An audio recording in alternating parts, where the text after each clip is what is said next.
Good morning, honorable members and members of the public. We are just about to start with our program. Can we please settle so that we can start with the program? Ke kopa re dule mo fatshe se re tla qala ka mosebetsi. Amalunga ahloniphekile, malunga omphakathi, cela sihlale phansi. We are just about to start with the program. Thank you very much.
Good morning.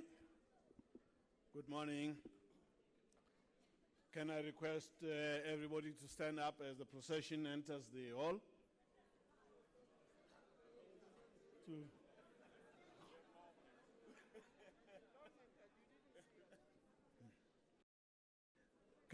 And I request the Deputy Chair to introduce the procession.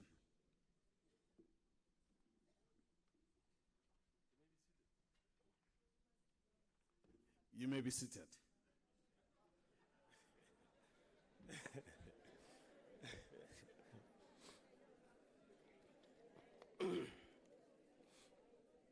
No, thank you very much. Thank you very much, Co-Chair. May I take the opportunity then to welcome everybody present, and in particular the most important component of this activity, which is our people. You are heartily welcome. Premier of the province, Honorable David Makura, Chairperson of the National Council of Provinces, Honorable Modise, Speaker of the Legislature, Honorable Mekwe, may I heartily welcome all of you. I've also noted that we do have the MECs. MEC Lusufi is here with us. And I saw the Deputy Minister for Police, who is also with us. May I extend once more our welcome to all of you. And in chasing time, I'm going to try and focus on the program. We all know that why we are here. It is one of those flagship programs of the National Council of Provinces as another house of parliament as defined by the Constitution of the Republic of South Africa, where we had taken a decision that in a year we will be going out to our people at least twice to afford ourselves an opportunity as members of the National Council of Provinces to interact with our people. And we do so knowing very well that not all our people will be able to afford a flight to Cape Town and make presentations to committees. Not all our people will be having or have an opportunity to send in an email. Therefore, we had to find an innovative way of creating space for our people to interact with us. And it is in that regard that we agreed on this kind of a program, because it is a program that will afford us an opportunity to hear what our people are facing on the ground.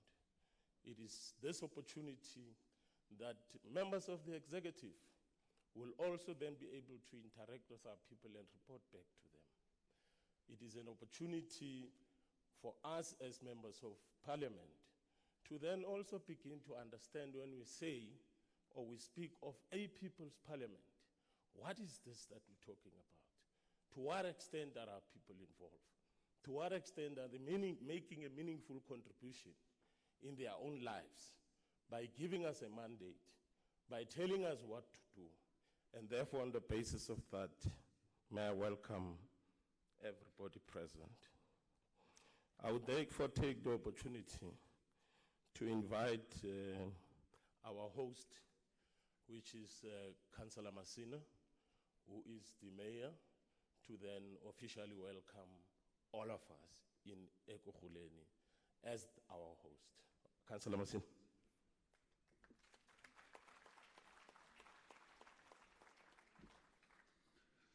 Thank you very much, Program Director. Let me take this opportunity to greet the chairperson of the NCOP, Honorable Thandi Modise, greet the members of parliament that are here today, the Speaker of the Gauteng legislature, Honorable Ntombi Mekwe, the Premier of the province, Premier David Makura, members of the legislature that are here, fellow councillors and MMCs from the seat of Ekurhuleni, our officials, invited guests, members of the public. Ladies and gentlemen, good morning. I would like to take this opportunity to convey to you, as delegation of the NCOP, that we welcome you in the seat of Ekurhuleni. We are very delighted to be hosting you here today as members of the National Council of Provinces. We also welcome the leadership of all arms of government, including the Gauteng Provincial Government. We acknowledge the presence of the leadership of South African Local Government Association that is here with us today. Your presence reinforces the principle of cooperative governance and the shining light on the fact that we have worked together as different spheres of public service in order to build an effective and capable developmental state. The program of taking Parliament to the people is an important opportunity in this regard. It gives room for all of us to share our experiences between all the policy-making arms of the state, including the legislatures and other authorities, so that we can then begin to engage on how best to serve our people.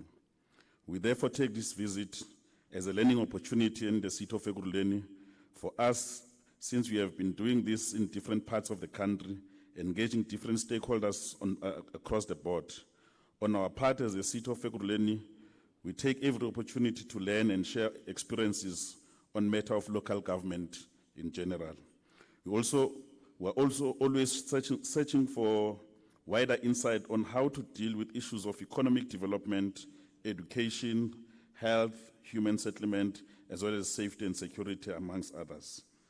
These are areas that we have identified as priority in terms of our own local government transformation agenda.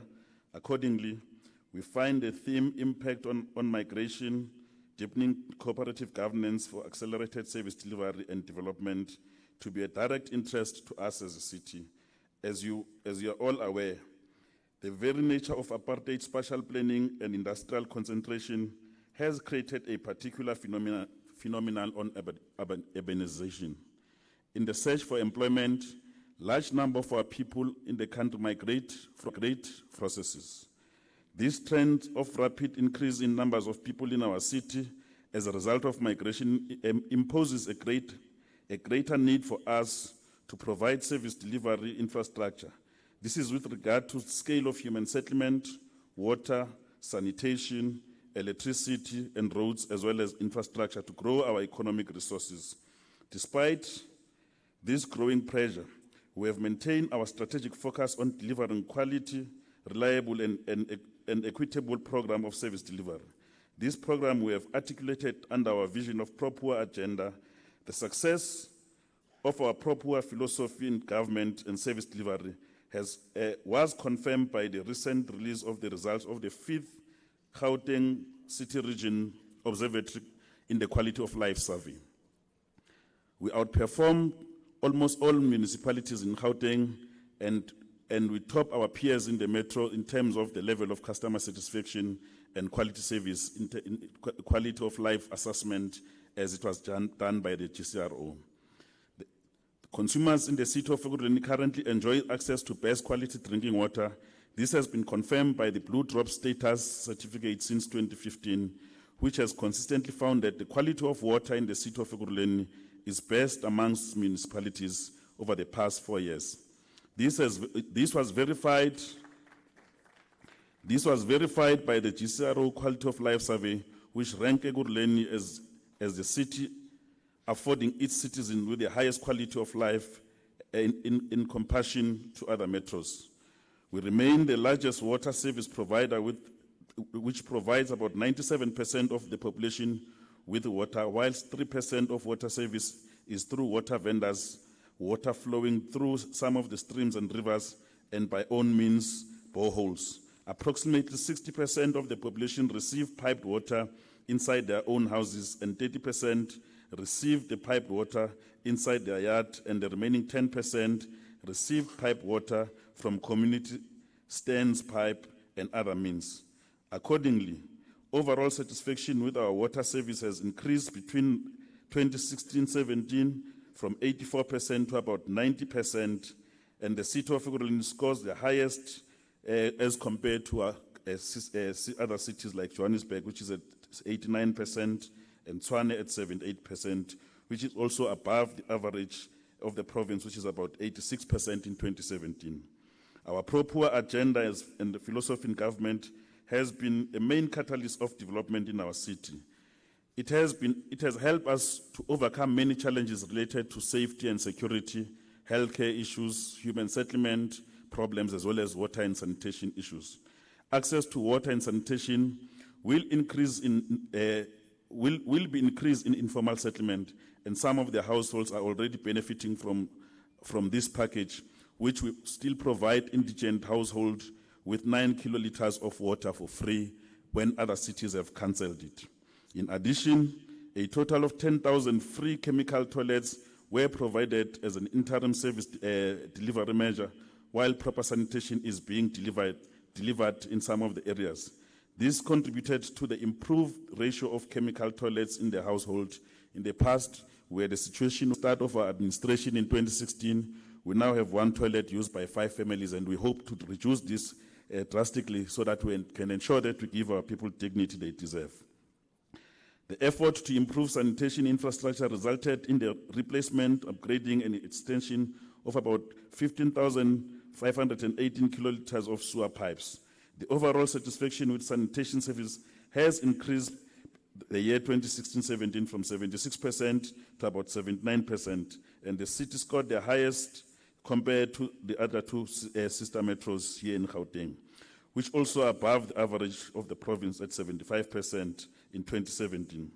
Electrification of informal settlement is central to our proper agenda, as the program to electrify all the informal settlements between 2016 to 2021 will be implemented to ensure the universal access to electricity. The electrification program will be accelerated in support of the formalization and human settlement mega projects. The provision of street lights and high mast lights is planned. For more prepaid electricity meters will be provided to our residents. Some of the results achieved through this program include the electrification of over 8,000 households to date and install over 20,826 PV solar lights unit in some of the informal settlements, and the installation of over 1,293 street lights and installation of the capacity of 2.55 megawatts of the alternative or renewable power energy in our communities. The city also installed 20,826 portable solar light units in the 21 informal settlements currently in the current financial year. These units can power up to 4 globes and cell phones charger, amongst other things it can do. We therefore are not surprised with the overall satisfaction service, which has increased between 2016-17 from 72% to about 75%. The city scored the highest as compared to the other 2 metros here. We therefore are of the view that the program of taking parliament to the people contributes to the doctrine of cooperative governance. In this specific instance, it must help us to think about how we can contend practically with impact of migration on the need for us to accelerate and deepen service delivery and development in our communities.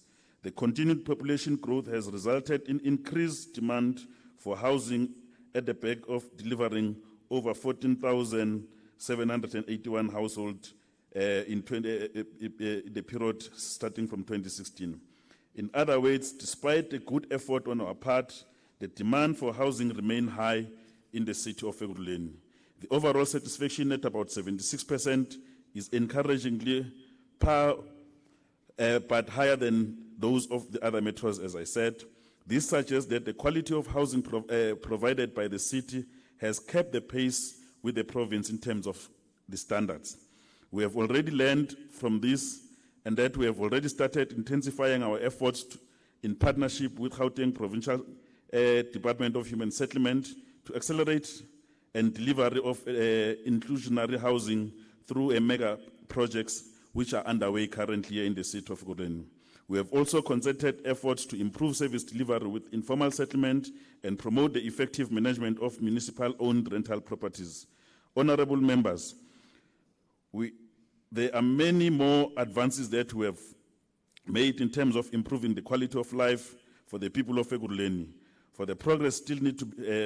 More progress still needs to be made, and we have a solid service delivery action plan which is anchored on our proper to achieve more. We have to achieve and continue to achieve this positive outcome because we have established a sound and rigorous institutional framework in our area. Our separation of power model of governance in the city allows for councillors to provide strict legislative oversight for executive to plan and lead policy for the administration to ensure that they continuously perform their services. We remain committed to making this model work much better. We remain committed to ensure that we can learn from national, provincial sphere of government on these matters of governance. This is why we are confident that your visit here today and our discussion will help us to strengthen our policy work on the ground. It is in this context that we have embraced your visit today with much delight. We are looking forward to all the engagements with other stakeholders as scheduled today. We also are committed that we will cooperate with you to the best of our ability in a manner that helps us to achieve the objective of the day. With those few words, we once more again want to welcome you in the city of Ekurhuleni. We are the city at work. We are always willing to share our experiences with all other hard-working institutions of the state. It is our hope that you will find our city hospitable and also the people here to be forthcoming on matters of national importance. I thank you, Program Director.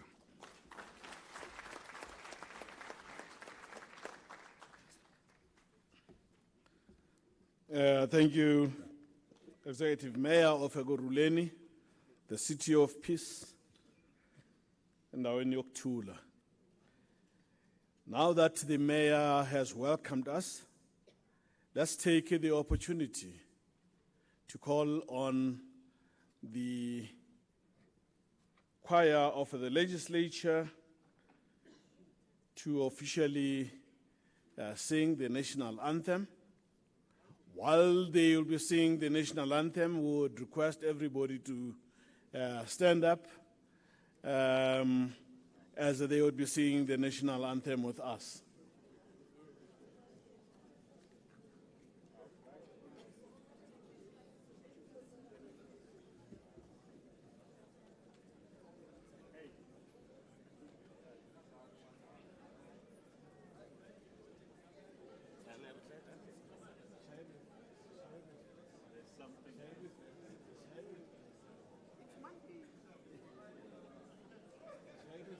Monday, where were you yesterday?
Honorable members, members of the public, you would remember that when we started, I made the point that we are pressed with time.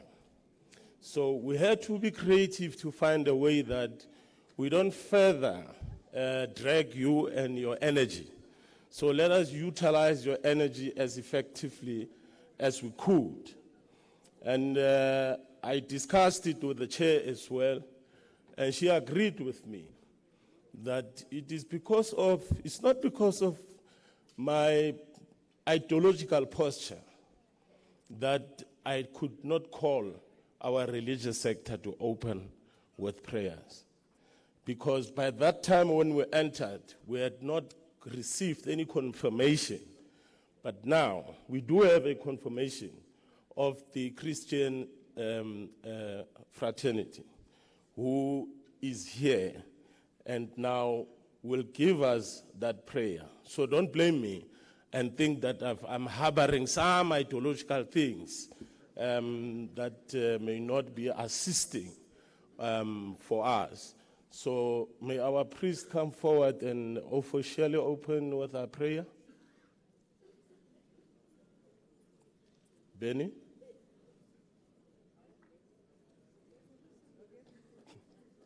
Oh, you may come forward. As our priest is walking towards the stage, may I just make a following announcement?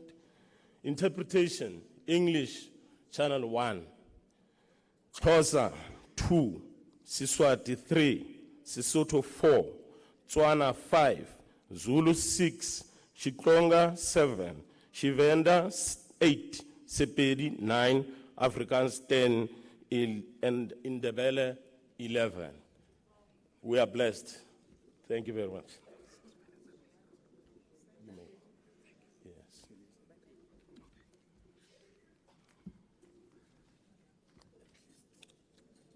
Good morning, everybody. Sanibonani. Dumelang. Hallelujah. We thank God for this privilege to come before you to say thank you for what He has done for us in this world. Today, He lifted us from the dust. Today, we are able to be called princes and princesses because God is God. He took His time, but today we are able to say we can now speak direct to our government. And we thank the government for being so innovative, to think forward, to call unto its own people to come and hear them speak to them. Hallelujah. Let us close our eyes and thank Him. Father God, you took man from the dust and made him a living being. Father God, today we want to give you the honor and the glory. For had it not been for you, no one would be still alive today. We thank you for Jesus, who paid the dear price on Mount Calvary to purchase and ransom a mortal being so that one day we can be clothed with immortality. Bless this occasion, Father in heaven. Lead, inspire each and every member of Parliament from the top right down to the bottom. Each and every member of the public, everyone who shall have an input, you be the one who shall inspire that input, so that at the end of the day, we should say thank you. Thank you, God, and thank you for the government that you have given us, because you are a God who is in control of all governments. Governments are put in place because of you. You make sure and you sustain them. So help us to help this very government to be of service to each and every one of us. In your holy name, we want to say thank you and glory be to you. Never ever to forget that you are our creator. In Jesus' holy name, Amen.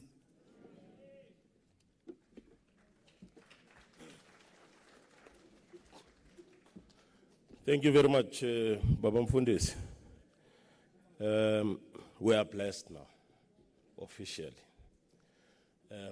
We have said it many a times that this is not a program of the National Council of Provinces only, as we know that ours as the National Council of Provinces is to profile the interests of our provinces, to find expression in whatever that we do at a national level, influencing policy, creating an environment for public participation, and passing legislation, which in the main should be in the interest of provinces, working together with our legislatures. Therefore, may I call on the Speaker of the Provincial Legislature to then make her remarks. Honorable Mbekwe.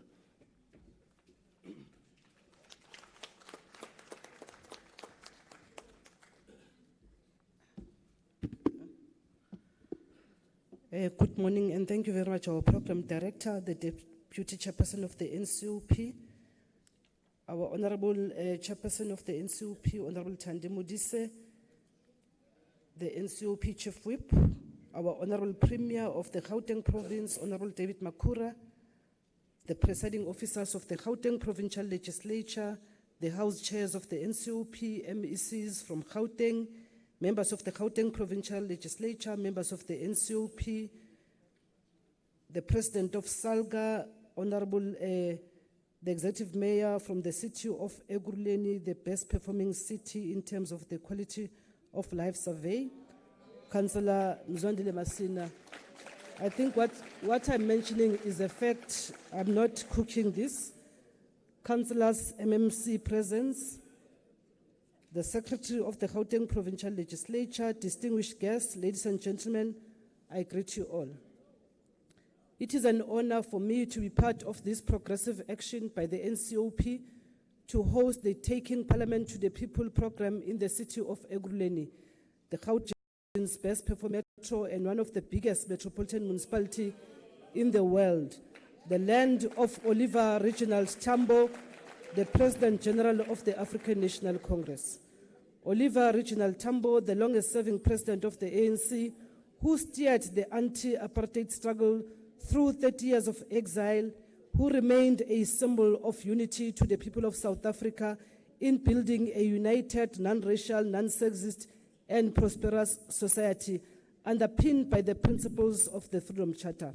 It is therefore a great pleasure and honor to be afforded an opportunity to the remarks on behalf of the Gauteng Provincial Legislature at this important NCOP Taking Parliament to the People program under the theme Impact of Migration, Deepening Cooperative Governance for Accelerated Service Delivery and Empowered by the Constitution to make laws for Gauteng, oversee the work of the provincial government, and ensure that the people of the province participate in matters pertaining to the running of the province. The Gauteng Legislature's vision of creating a tribune that is people-centered can only be realized through programs that seek to bridge the divide between the legislature and the people.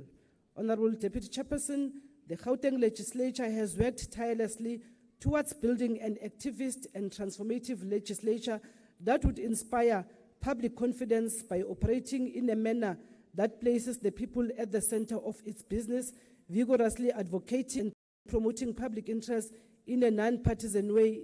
And in this way, the Gauteng Legislature become a true tribune of the people.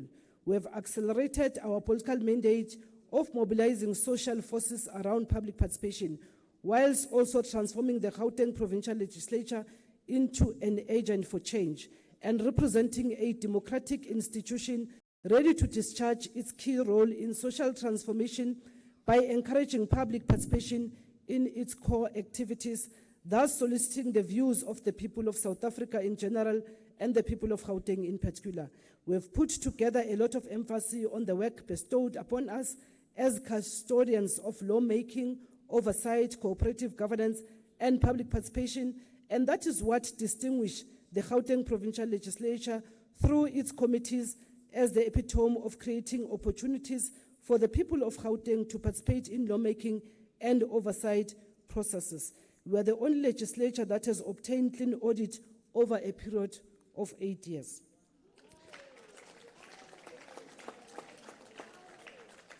Our people will therefore sharpen scrutiny, deepen oversight as they also evaluate how their lives have changed in the 24 years of our democracy.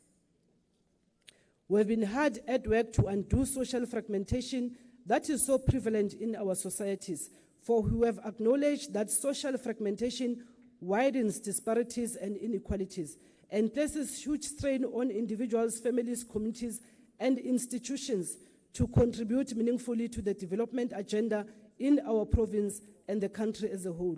Our public participation processes have made it possible for the people of Gauteng to make input on laws that are being considered by the legislature, and especially those that are relevant to the Gauteng province. This ensures that legislation passed in Gauteng is inclusive and considerate of the views and inputs of the people they are meant to serve. We have taken our legislature to the people to ensure that we reach out to communities to assess and monitor areas of service delivery and challenges which we then address by routing to the appropriate departments and maintain constant oversight thereof. Public participation in the Gauteng Provincial Legislature includes receiving complaints and concerns from members of the public, because the legislature is indeed a beacon of the people. The petition system thus allows citizens of Gauteng to submit their concerns regarding various governance matters, including on issues of service delivery, thereby enabling the people of Gauteng to be part of the processes of holding their government to account. Our oversight role over the executive is achieving the desired results of ensuring that government is held accountable. And I'm sure this is proof, as the Gauteng legislature as the Gauteng government is the only government in South Africa that has improved, especially all the departments and the office of the Premier in terms of their audit outcome. Hence, we want to salute the oversight role that is played by members of the Gauteng Provincial Legislature. There are additional mechanisms that were introduced to strengthen the oversight work of the legislature, including an increased number of unannounced oversight visits to service delivery sites, such as hospitals, police stations, and schools, and conducting hearings on critical service delivery issues. The committee inquiries process and focus intervention studies are but some of the areas that the GPL uses to dig deep into the analysis of executive service delivery.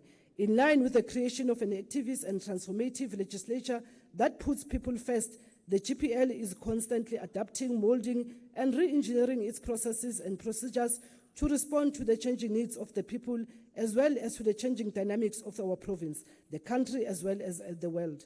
In this regard, our members have spent much more time in conversations with the people who elected them into power in order to develop programs and plans of action to respond thereto. Through the Citizen Responsibility Campaign project, the legislature has implemented voter education and registration campaigns through seminars, interfaith, committee engagements, as well as public education workshops and dialogues. Honorable Chair, we had contributed to improve sector cohesion and collaboration through engagements at National Speakers Forum. There is now a movement towards standardized and uniform approach, thus the work through SALGA clusters towards sector norms and standards. The Gauteng legislature continues to be central in coordination and strengthening of relations through the Gauteng Speakers Forum and at the provincial level, where the speakers of the Gauteng legislature and the speakers of municipalities in Gauteng converge on areas of common interest towards furthering good governance in legislatures. The South African Local Government Association also plays an integral part in ensuring coordination and collaboration through the Gauteng Speakers Forum. Our good governance framework, controls, and internal audit, as well as ethics frameworks, have contributed to the management of an efficient and well-governed institution in line with relevant policy and legislation frameworks. The legislature is cognizant of the fact that leadership, education, and development of human resources is important in order to achieve higher levels of organizational performance. The institution will thus continue to reduce barriers to learning by promoting learning and growth across the institution. Lifelong training will be implemented to inculcate attitude and behavioral change through vision, mission, and value systems, to promote and encourage knowledge building, integration and coordination, and to nurture a culture that promotes open and honest dialogue, teamwork, collaboration, and high-performance teams. All these improvements are put in place in order to ensure that the legislature continues to be a tribune that is people-centered and that is able to adapt to the technological and other changes for a progressive and proactive legislature. As members of the legislature, and most importantly, the people of Gauteng, we can never rest, as we always need to strive for more and aim higher, putting our people first. In conclusion, let me borrow the words of our ANC President General Oliver Reginald Tambo in his opening address of the ANC's 48th National Conference, when he said, I quote, "For congregated within these four walls is the voice of reason, the voice of freedom, the voice of peace, in fact, the voice of humanity." I close quote. I remain convinced that the words of O.R. Tambo still echo today in this gathering is the voice of reason, the voice of freedom-loving people, the voice of peace-loving people, and the voice of humanity. Accordingly, we must continue to be the leading voice of the voiceless and assert the leadership of this process. We have an ongoing responsibility to lead the process of governing our people. This is an opportune time for me to welcome you to the NCOP, taking Parliament to the people, and I wish you all week-long fruitful days of interacting and beneficial program, and also that you have a pleasant day in Gauteng. I warmly welcome you, and thank you very much.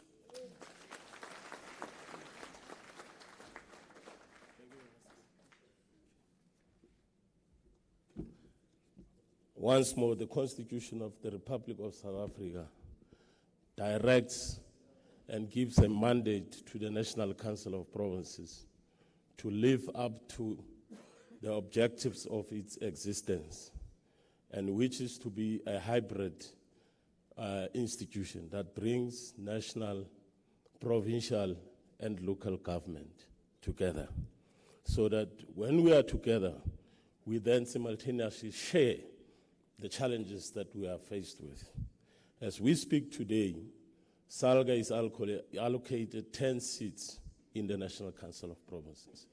They participate in the committees of the NCOP, they participate in the House sittings, they influence and debate or participate in debates that has got to do with amendment to legislation or development of policy. So it is only fair that we call on the representatives or the representative of SALGA as I officially present the apology for the president of SALGA who's not in the country, but the NEC member from SALGA, Honorable or Councillor Stoffel, is here to then stand in for such a strategic sphere of government. That is Stoffel.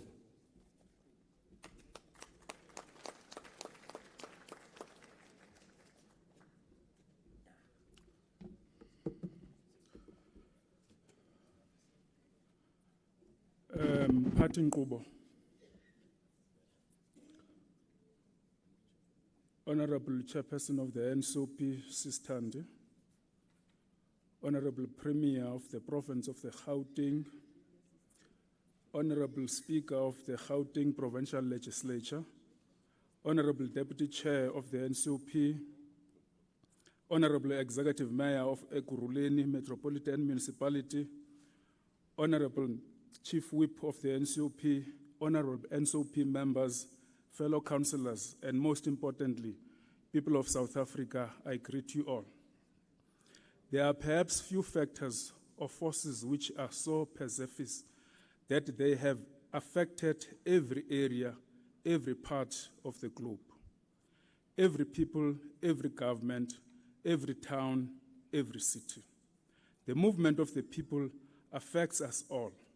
And whether it be because of conflict, changing weather, and climate conditions, innovations and the major changes in economic activities, agricultural age, industrial information age, and of course, our very own fourth industrial revolution. Human mobility creates both opportunities and poses a threat to a people's way of life.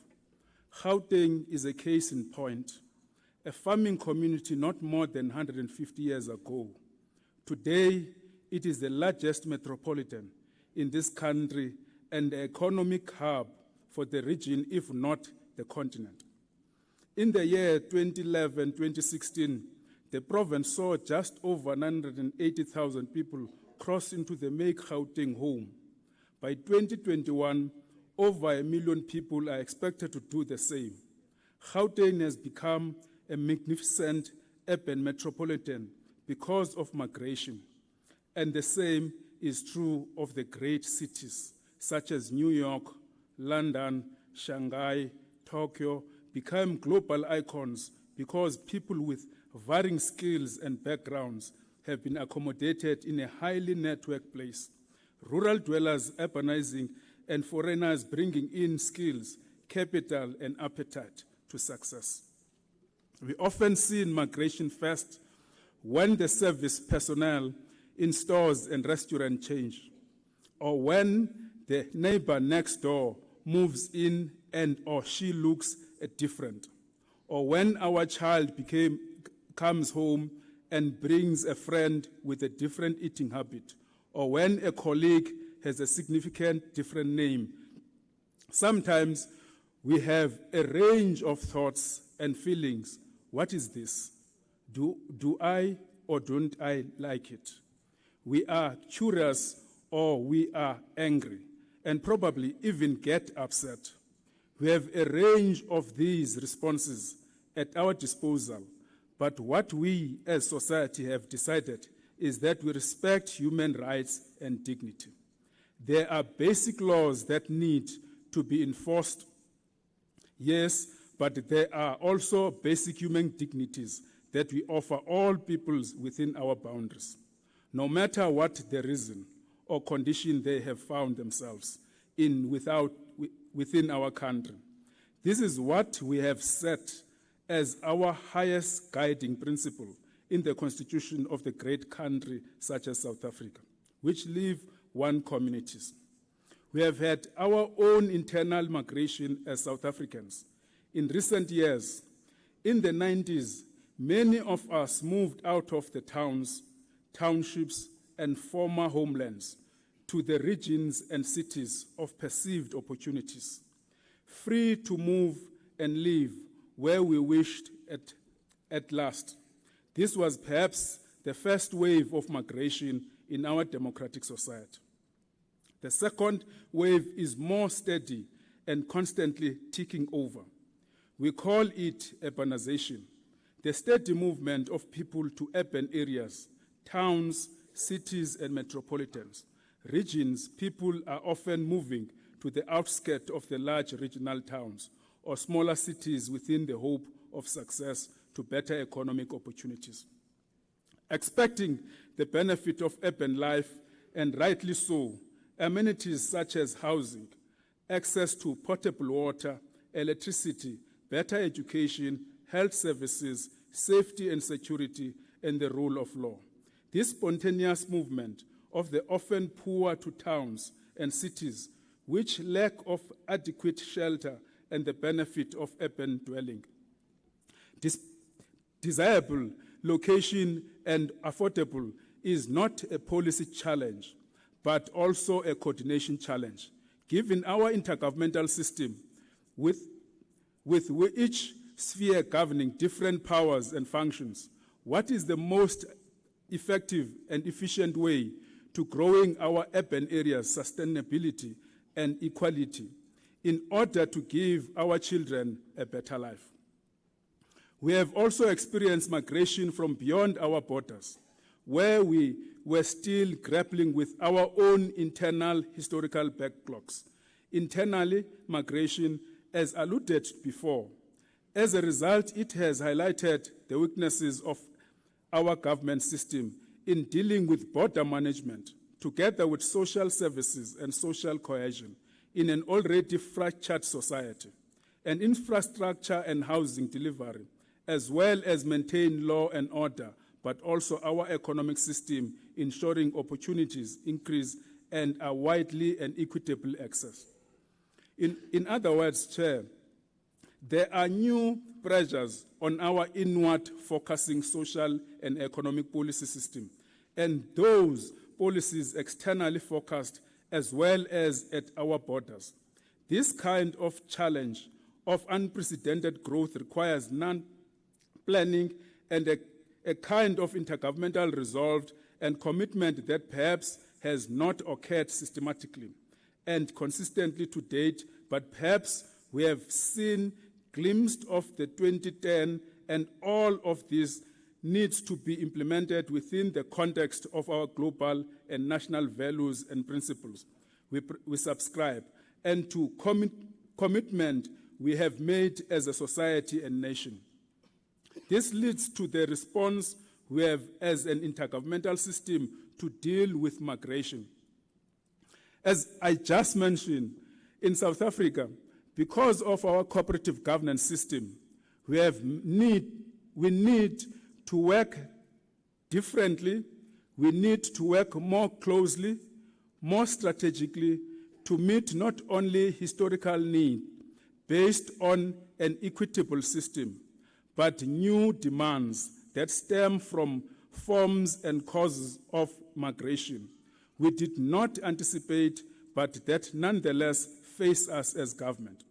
Local, provincial, and national, we perhaps even need new tools, simplistic, historically orientated planning system, which result in backlog, to respond to in production system will probably not suffice. Instead, we will need future-orientated planning system, predictive models, which will help us determine if then scenarios that are reasonably accurate. In other words, that kinds of people, youth, families, age-skilled, unskilled people will move where, at what time, towns or cities, under what conditions, and of course, what their needs will be. We'll even need new technologies to ensure services are delivered in the right place at the right time to the right quantities. We will need new planners. We will need new policies. The answer is yes. We will even need new ways of engaging citizens. And lastly, we will need all of these to be delivered via hybrid intergovernmental system.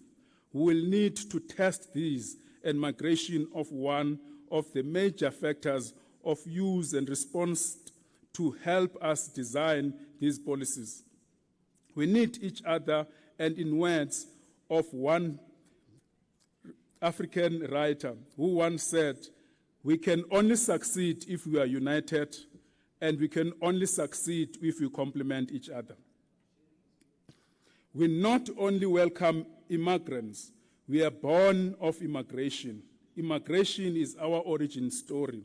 And for this part of the continent, it has been going on for more than 3,500 years. The Khoisan people moved here. Later we saw the African states of the Mapungube and Thulamela being established, and much later settled from other countries. Migration is what has made and makes South Africa greater. We wish the deliberation well, and as we dialogue, may it yield new insights and directions that we need to adopt as an inclusive society, prosper together, and Tumatina.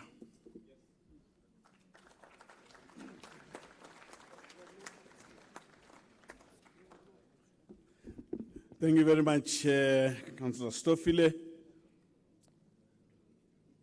That's a perspective from the local government side. I think, as you would know, that we, in our system of government, you always have the people on top, and that is why public participation becomes so important and imperative. That is why, in terms of our Constitution, Section 52 and Section 72, Section 118, Section 152, subsection 2 of the Constitution, all are about public participation. So this, as we are gathered here, it is about public participation. Members of the public, as they have been invited in here. But then you elect your representatives. And the representatives, as they are here, they then elect their executive. We have here in Gauteng the person who has been elected the Premier, who is in charge of the executive of Gauteng. It is my opportunity to introduce the Premier of Gauteng, Malemula David Makura, to address us on how does he execute the programs of this province. Let's give a round of applause.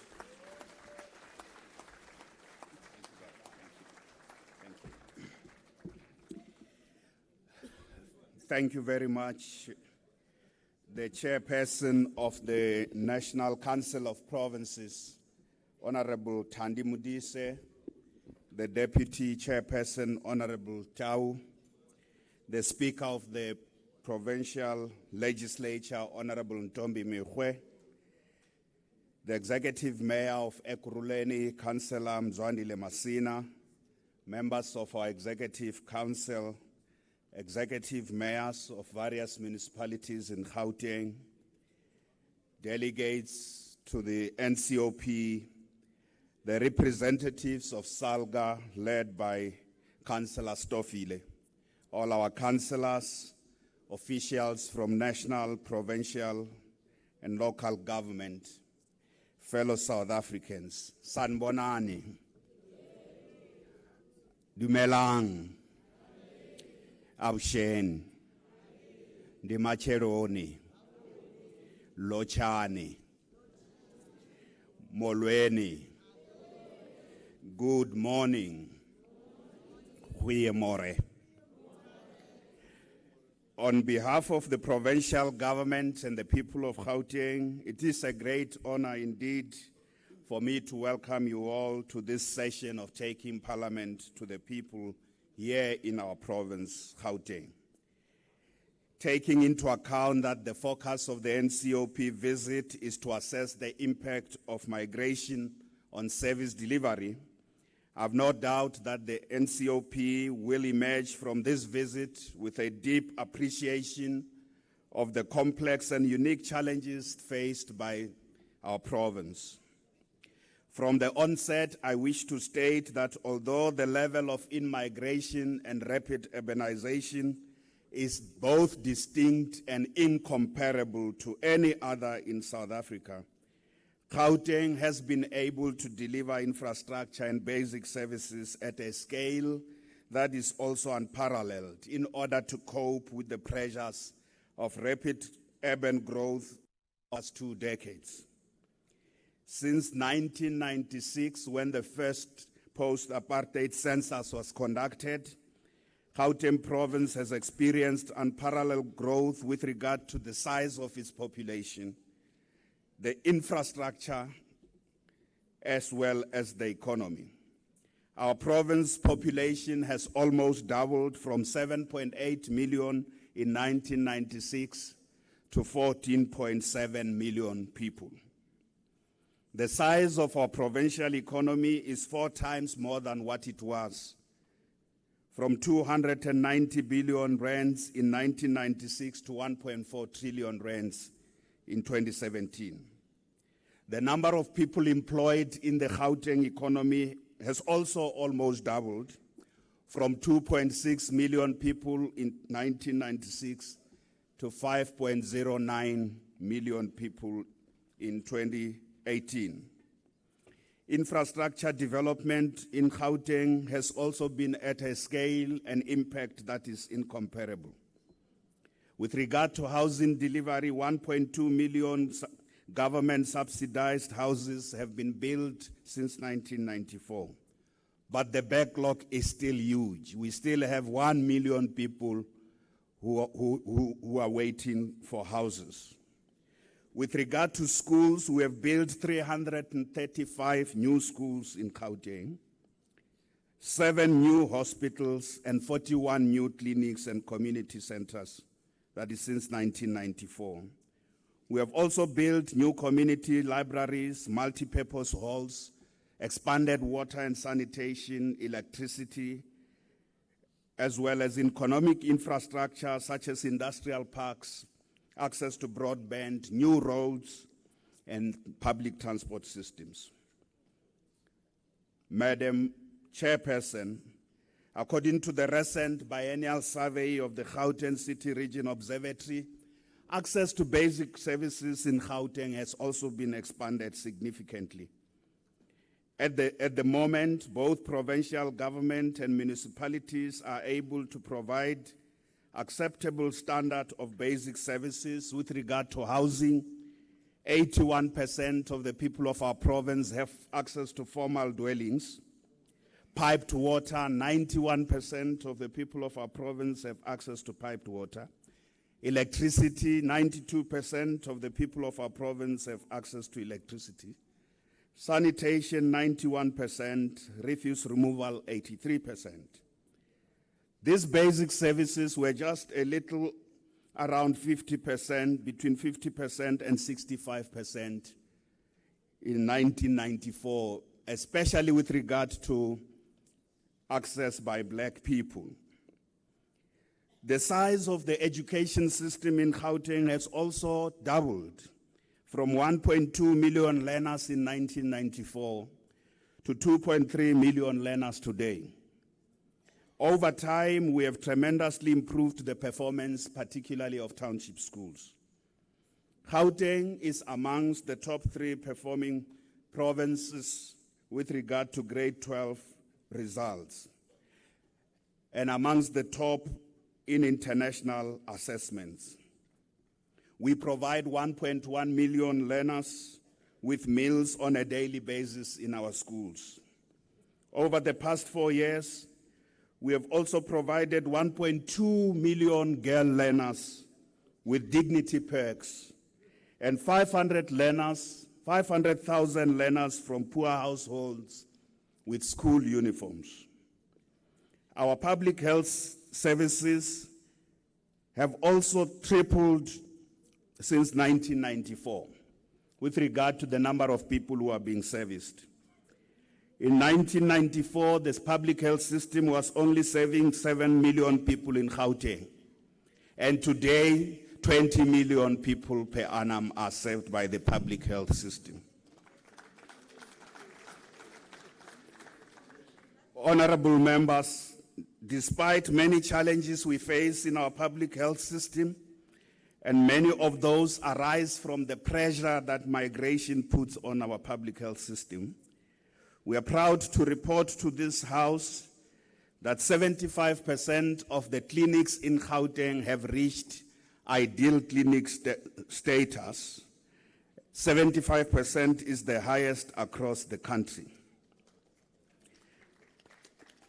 With regard to life expectancy, Gauteng citizens are living longer today than it was before.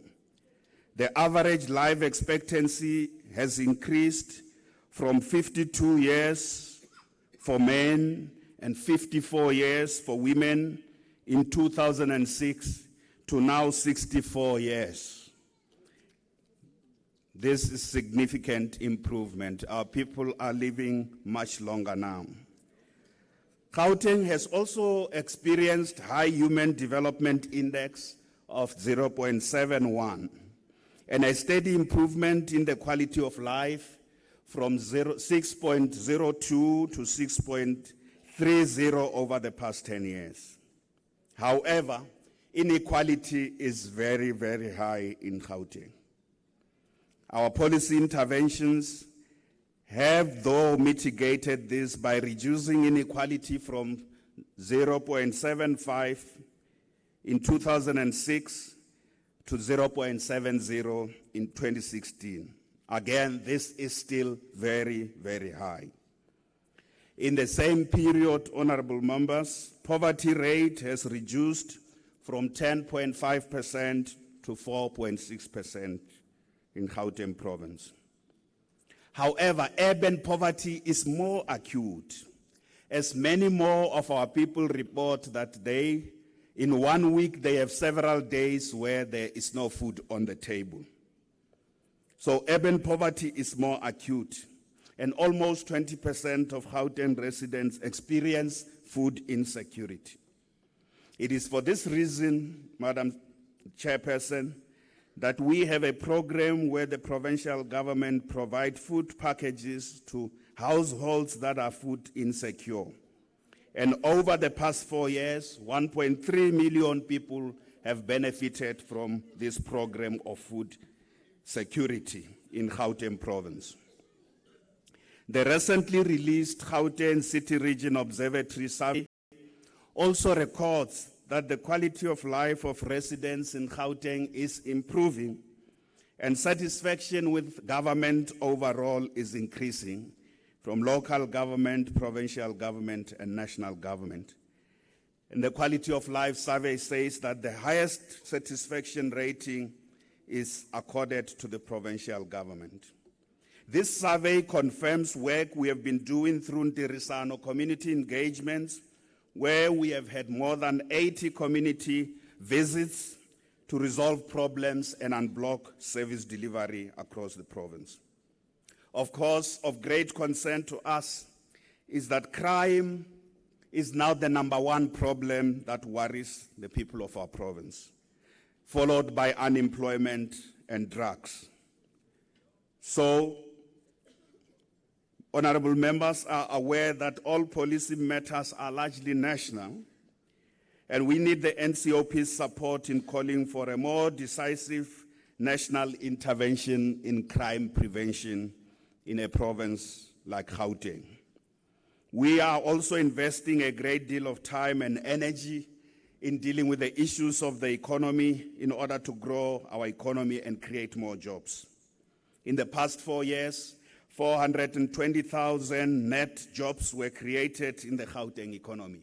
But this is not enough because of the number of people who move into this province. We have been working very closely with various sectors of industry to stimulate various sectors of our economy in the 5 development corridors so that our economy can grow. Just last week, we co-hosted the Africa Investment Forum together with the African Development Bank. And out of that forum, $38 billion was raised for infrastructure development across the continent. Out of that $38 billion, $6.8 billion, which is an equivalent of 92 billion rands, is coming into the infrastructure, into the South African and particularly Gauteng economy. Honorable members, Gauteng is also doing groundbreaking work in promoting growth and sustainability of the township economies in our province. Since 2014, the Gauteng provincial government has been working very closely with township businesses and cooperatives to stimulate the growth of these businesses so that jobs can be created also in the townships. We have increased the number of businesses that are receiving support from the Gauteng provincial government from 642 in 2014 to 4,500 in 2018. In 2014, the Gauteng provincial government was only procuring goods and services from township businesses worth 600 million rands. And today, we are procuring goods and services over 10 billion rands. We have also invested time and effort in addressing youth unemployment in Gauteng province through a groundbreaking program called SEPA 1 Million. To date, this program has benefited 510,000 young people in skills training and facilitating access to employment and entrepreneurship opportunities. In addition, this program has benefited 32,000 young mothers who used to receive child support grants as their source of living, and these young mothers have been retrained, and today many of them either run their own businesses or they are employed, earning their own income, and they are off the grant system of our government. Because young women have to work for themselves. They can't be relying on grants. And that's precisely what we are doing in this province. 32,000 is a big number. We hope this could be upscaled across the country, Madam Chair and Deputy Chair. To ensure the inclusion of women in the mainstream economy, we have also set a target for ourselves as the Gauteng government to procure goods and services from women-owned businesses. As of the end of 2017, we had reached a target of 22%, which is moving closer to the 30% of procurement by provincial government from businesses owned by women. We also have 15,000 women who are participating in our expanded public works program, and 7,000 who are participating in women-owned cooperatives that are also receiving support from the provincial government. Madam Chairperson, in the area of good governance, accountability, and clean administration, Gauteng province has also made tremendous headways over the past 4 years. We have increased the number of clean audits from 56% in 2014 to 65% in 2017. Particularly important is the news we received from the Auditor General just 2 weeks ago. The Auditor General, Mr. Kimi Makwetu, who informed me and MEC Barbara Krisi, the MEC for Finance, that in the 2017-18 financial year, Gauteng is the only province in South Africa that has received 100% unqualified audits. 100% unqualified audits. The only province in South Africa. This comes from the Auditor General himself. Also in 2017-18,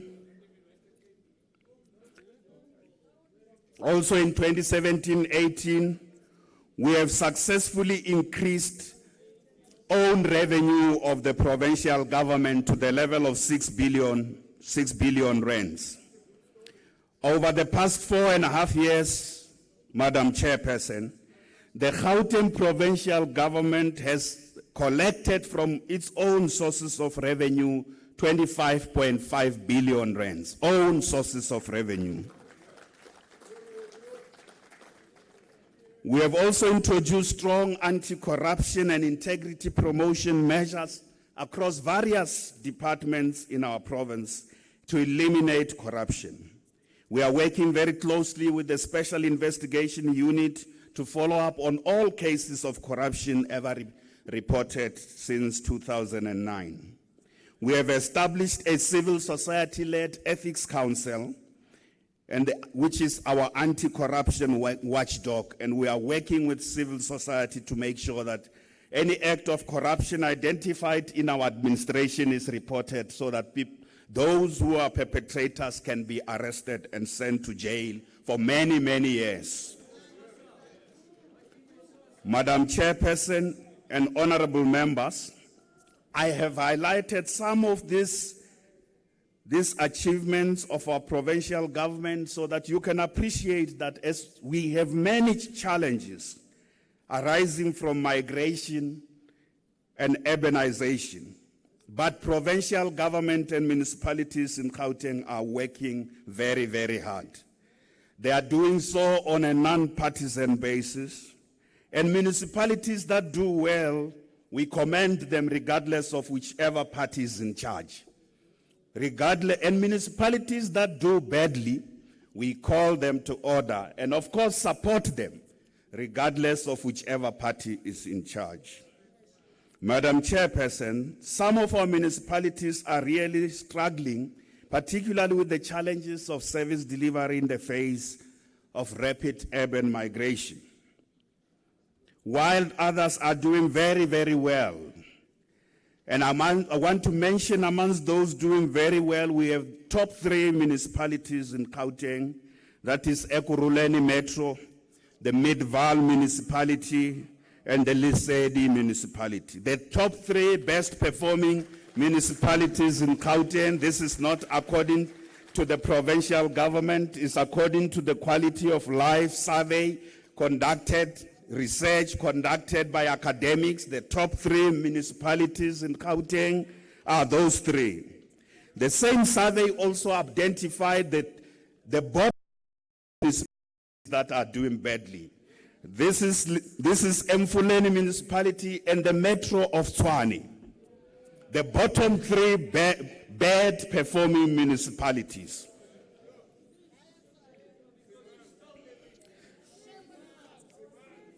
So as you would see, Madam Speaker, Madam Chairperson, as you would see, we have municipalities in the top 3 that come from the ANC and then from the DA. And we have a municipality in the bottom 2, one comes from the ANC and another one comes from the DA. In the bottom 2. We will help all these municipalities. We will help all these municipalities as the provincial government. We will help all of them to deliver services to our people, because that is their job. Their job is to deliver services to our people. And if there's a municipality that fails, we shall intervene and take over that municipality. We shall not allow any single municipality in Gauteng to collapse at our watch. Because when a municipality collapses, it's the people who suffers.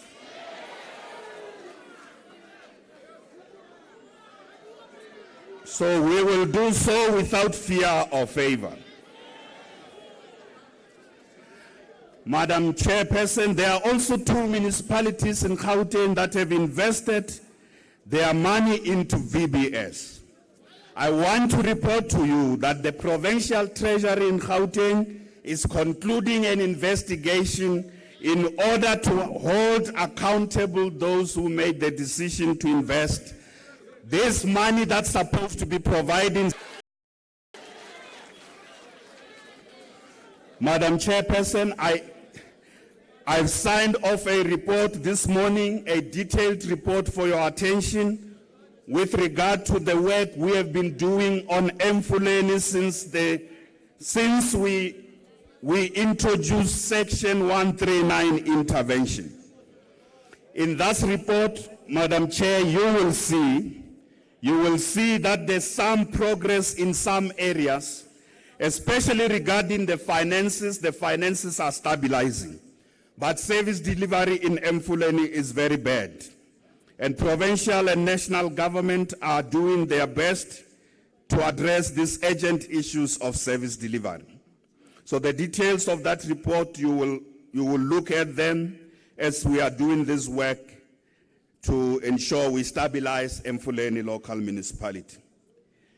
So in conclusion, I want to draw the following issues to the attention of the National Council of Provinces.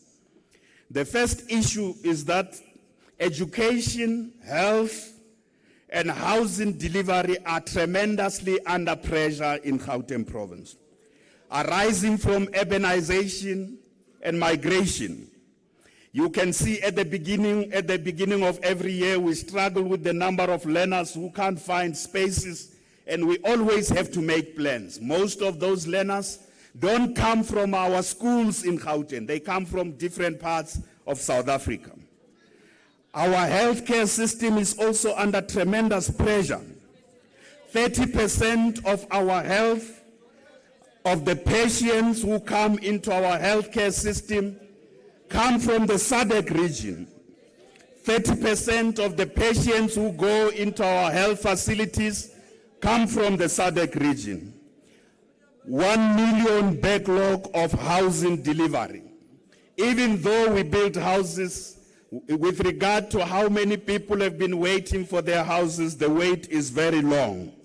And the explanation is because of the question of migration. Secondly, crime is out of control, as I pointed out. Drugs are killing our children.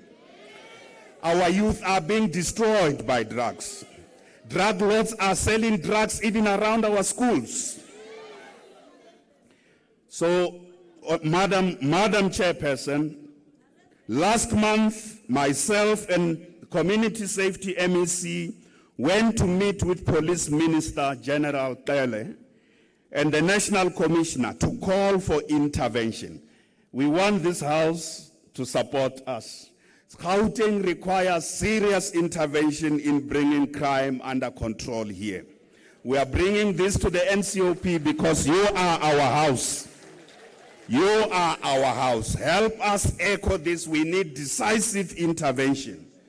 Policing and crime in Gauteng is not just a provincial issue. It's now a national issue. Our people feel unsafe everywhere. Women and children are just killed and raped without any consequence. We need the NCOP to support us in calling for this national intervention. The people of Gauteng, honorable members, I want to add another issue. The people of Gauteng do not like e-tolls. They want alternative ways of settling the debt. The people of Gauteng don't like e-tolls. They do not like e-tolls. Of the Republic, President Cyril Ramaphosa. Honorable members, Life Esidimeni is a tragedy that highlighted the lapses in both governance and accountability in our Department of Health. We have been doing a great deal of work to correct the systemic weaknesses and the institutional challenges by implementing all the recommendations of the Health Ombuds, Professor Makhuba, and the recommendations of the arbitrator, Justice Museneke. We are following up on all the issues together with the police on this matter of Life Esidimeni. And lastly, honorable members, despite the fact that our population has doubled, I bring in the last issue I bring to your attention. The population size has doubled in Gauteng, but the size of the legislature remains at 73 seats. This is an injustice to the people of our province. Because at the beginning, Gauteng was just the second biggest province, second biggest after KwaZulu-Natal. KwaZulu-Natal has got the maximum seats in their legislature of 80. We want Gauteng to also have the maximum seats in our legislature of 80 seats, so that our people can feel well represented. Currently, we are not well represented. Our public representatives are under pressure. They are serving too many people in Gauteng. The size of the legislature must increase. So we hope the NCOP will support us also on this issue. Honorable members, my message to you all is that despite all the many challenges encountered and the issues identified in the pre-visit reports that have been compiled, I want to assure you that the provincial government and the municipalities in Gauteng are hard at work in improving the quality of life of the residents of our province. You are therefore welcome. God bless the NCOP. Thank you very much.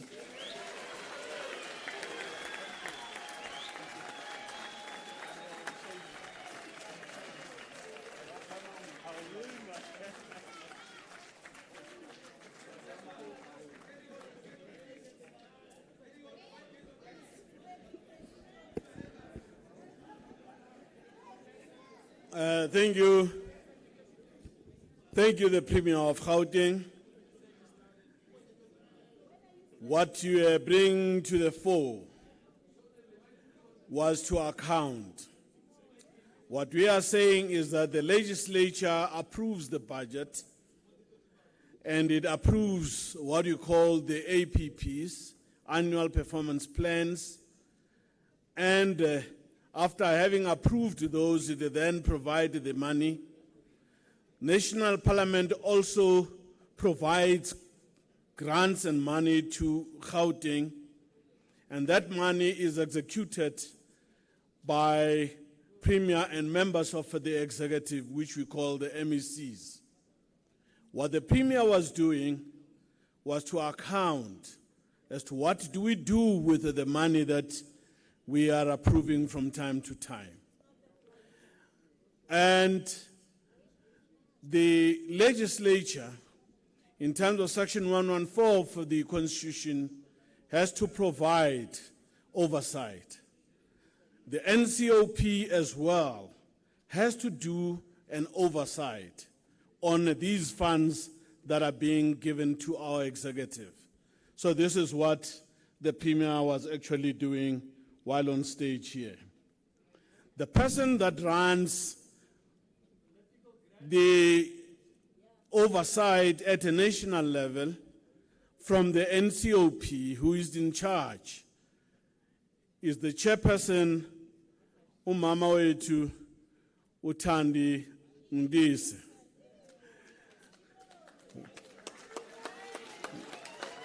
One thing common between the NCOP and the Gauteng legislature is that they are led by capable women. Let's give Umam Thandi one round of applause.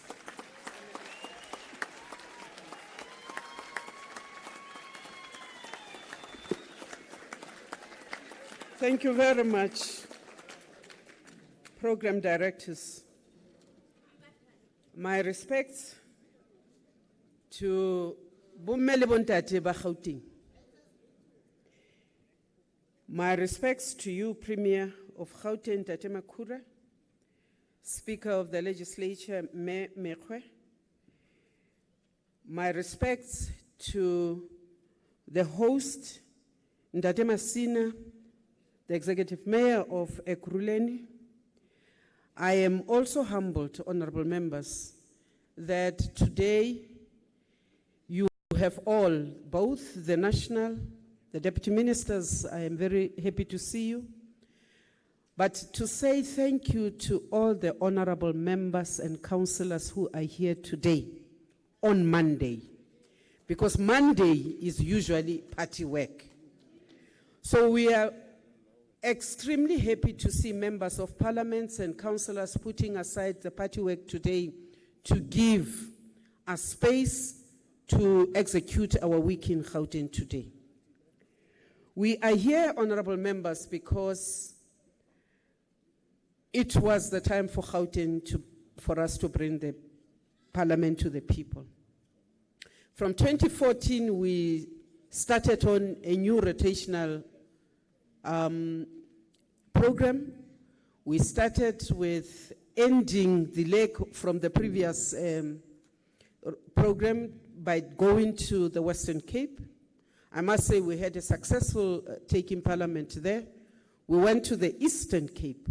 From our side as the NCOP, we had a successful visit there because we uncovered, we know what the problems are. We are sitting on the executive even today to continue to deliver. We then went to the Free State. We are still sitting on the Free State to continue with the delivery there. We are now today in Gauteng. We came to Gauteng, and before we go to any of these provinces, we do our own research as the NCOP and Parliament. And we asked ourselves two questions about Gauteng. It is the most populated. It gets the biggest equitable share. It does have its share of service delivery issues. So we went to work and started our research. And our research pointed us out to the fact that we needed to look at what was making them not deliver at the pace that they think and they have reported to us as the NCOP they are going to deliver. And one of those things was that they are better off than the other provinces in the sense that even at the public sector level, they tend to attract better, experienced, I don't want to say academically qualified, but experienced public workers than in some of our provinces. So we wondered what was the problem. And that is why we came to Gauteng more than a year ago, and we had a discussion with them, and we said, our research points us into the issues of the movement of people across provinces into Gauteng, the movement of all the Africans and non-Africans into Gauteng, because that has a serious impact on what they can do.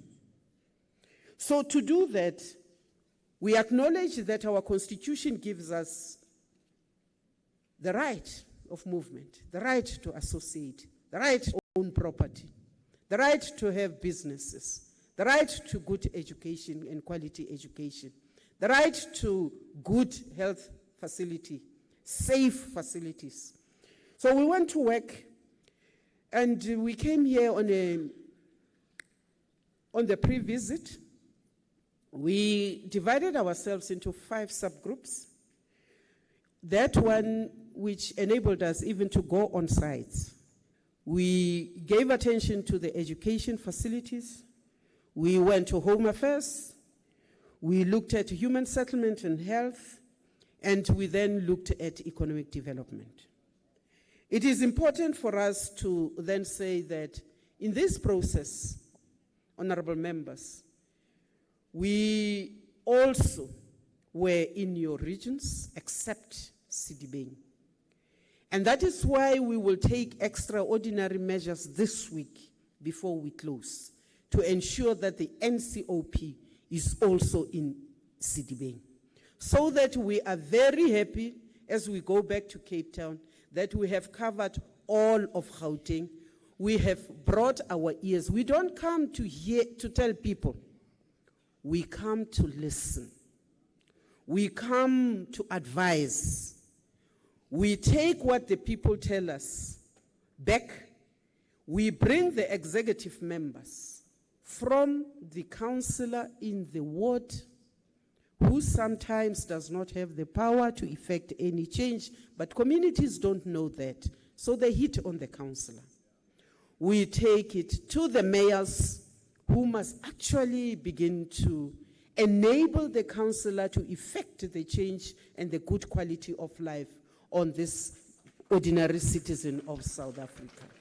We take it to the MEC, who has the wherewithal to enable sometimes even that mayor to help the councillor to do their job.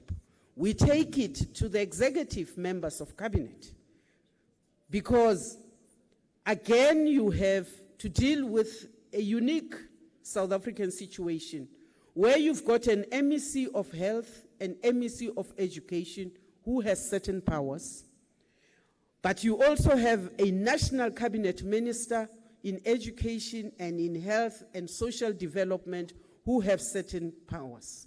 Now, when these 2 executive members are not flowing together in their executive powers, the people who suffer is that ordinary woman and child in the ward, in the village. So as the NCOP, unfortunately, our house does not produce the cabinet. It frees us to call all of you executive members, because all of you actually in the provinces, Constitution says your delegations are led by the Premier. We also argue that on resolutions of the houses which you may The Speaker of the House is responsible. We have SALGA sitting in the House. And there is another issue which I'm hoping the provinces will support us on. It is the shift that we want to make as the NCOP of the future. It won't happen in the next 5 years, we know that. But we are also arguing alongside Premier of the need to relook at the numbers of the permanent delegates of the NCOP. They are overburdened, and sometimes when tempers are frayed, we understand. We need to do that. But we also need to look at a second issue, that is enabling SALGA to really do and occupy their seats in the NCOP as regularly as they should.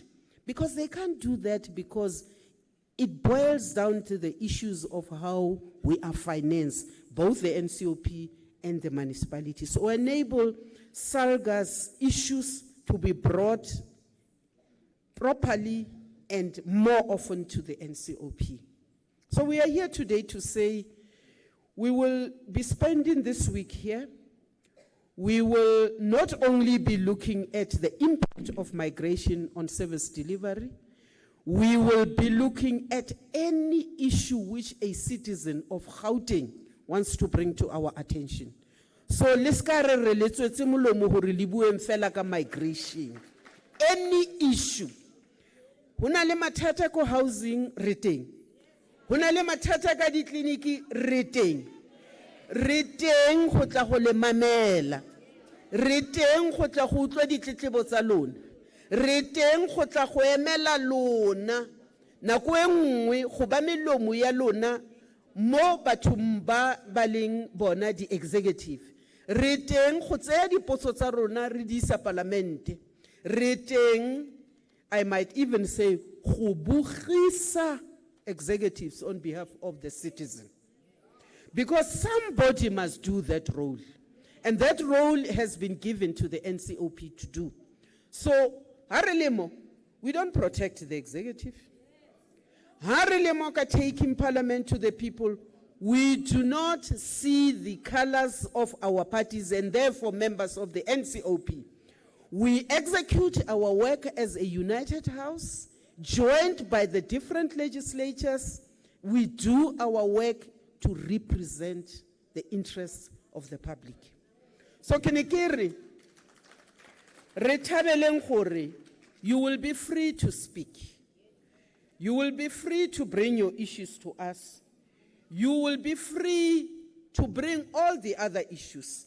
I sometimes listen to South Africans. We say we've got the highest percentage of youth unemployment in the world. That's not necessarily true, because that is informed by the narrative that says, and Japan has the least. But Japan does not have young people. So how do you compare South Africa to Japan? Japan is an old-aged country. So we do need sometimes the statistics to test them. You cannot compare us to Norway and to Sweden. They are old. Habana youth, elekanali youth ya Africa. So we must begin to compare apples with apples so that we can say, South Africa, do something about youth empowerment. But compare apples with apples. So kenekere retabele gore reteng, ritumelele gore we will be listening. We will notice that that some members of the NCOP and the legislatures will not be with us. That is because they will continue to reach out to communities and to the different sites. So Habasimo, it is because they are working out there. We will continue to monitor the municipalities and give special attention to the municipalities. And again, we want to get the provincial support on this because we are pushing for legislation to enable the NCOP to do that which the Constitution says they must do. to be able to say we agree with intervention, we don't agree with intervention. And if we don't agree with intervention, what is it that we can say can be done in terms of Section 54? So, re batla go etsa mosebetsi wa rona, re batla go emela batho ba rona, re batla gore where a municipality is doing but is not achieving, we must know the reasons before we castigate. Ha ke motho a ratang go roga kana ke sa tsebe the cause. You must always get behind the reason for non-performance. And you must, if your policies are a problem, you must be able as NCOP members to go back and say, that policy and that policy is a problem. We do know where we stand, that the policy for asylum seekers is an issue. We do know that South Africa, in opening up the borders for everybody, and we should. But there should always be that whoever walks across our borders remembers that it is not the law of their native country that applies here. It is South Africa's laws.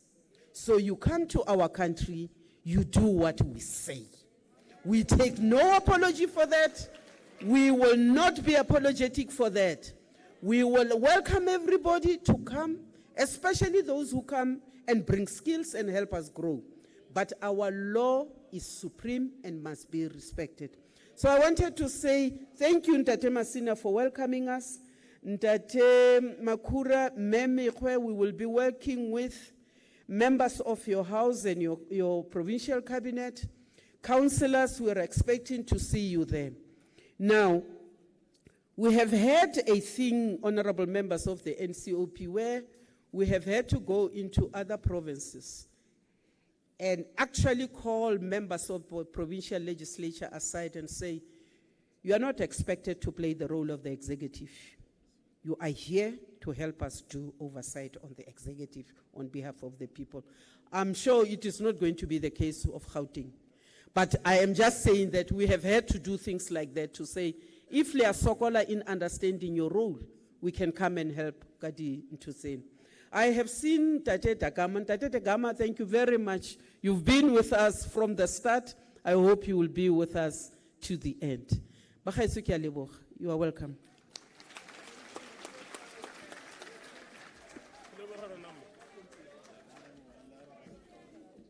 No, thank you very much, Chairperson. Again, observing time, we have now come to the end of the first part of the program, which is titled the opening ceremony. We are now getting into the second part of the program before lunch, which is the public hearing. Now I call on Honorable Nyambi and Sis Lindy Lasindwa to then come and direct the program from here on. With our panelists who are here, we'll shift now. We'll leave the table for you. You are in charge now. You'll be responding now to the issues and invite members of the public to engage. But Honorable Jumbo and Honorable Lindy will explain the process, how it is going to unfold. Thank you very much. You are a lovely people.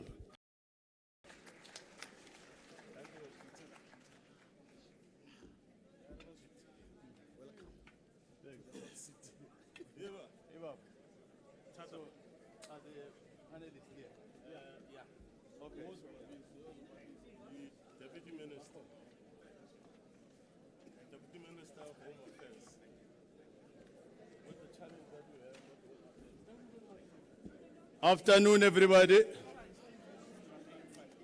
Without much ado, let me call my panelist, the Deputy Minister of Home Affairs, the Deputy Minister of Police,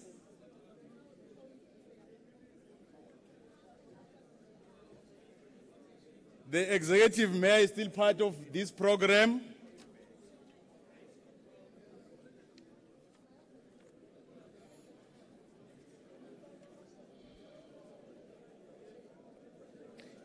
the MEC of Community and Safety in Gauteng, Honorable Malobane,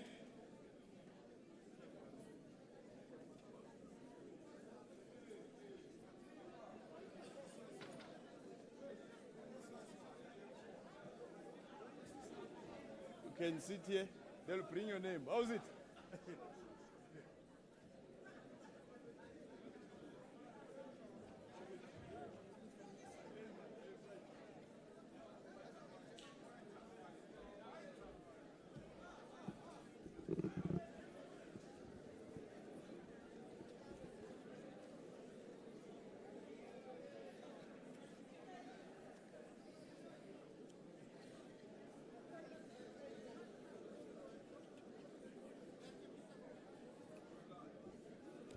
Let's have the order. Those that are getting out, let them be quiet and get out so that we can continue with our program.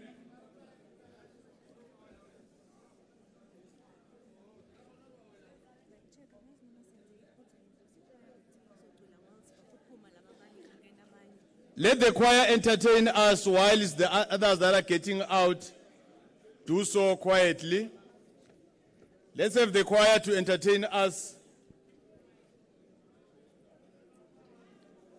Ngalesikhathi ipanel itaphambili ichoir se legislature eGauteng iyas entertainer ngaleti mbili.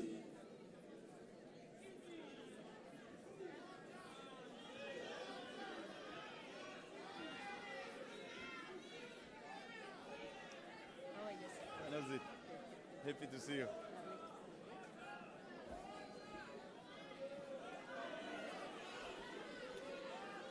You'll get the water. Yeah, you'll get the water. We are aware about the issue of the water. We're making plans.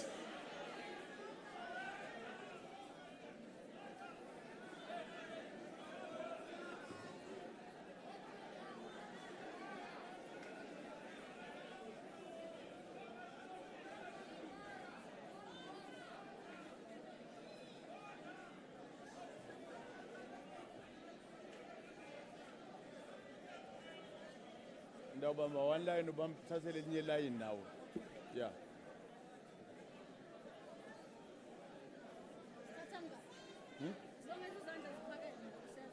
So it's 5, 65.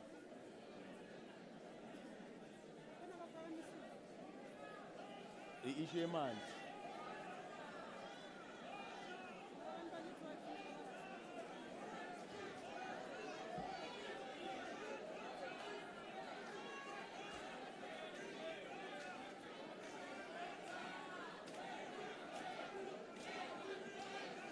Order.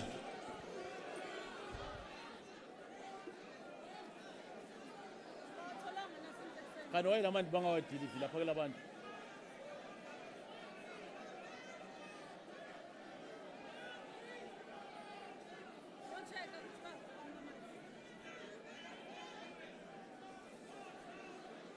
Hey Bob.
Good people, sorry, can we listen?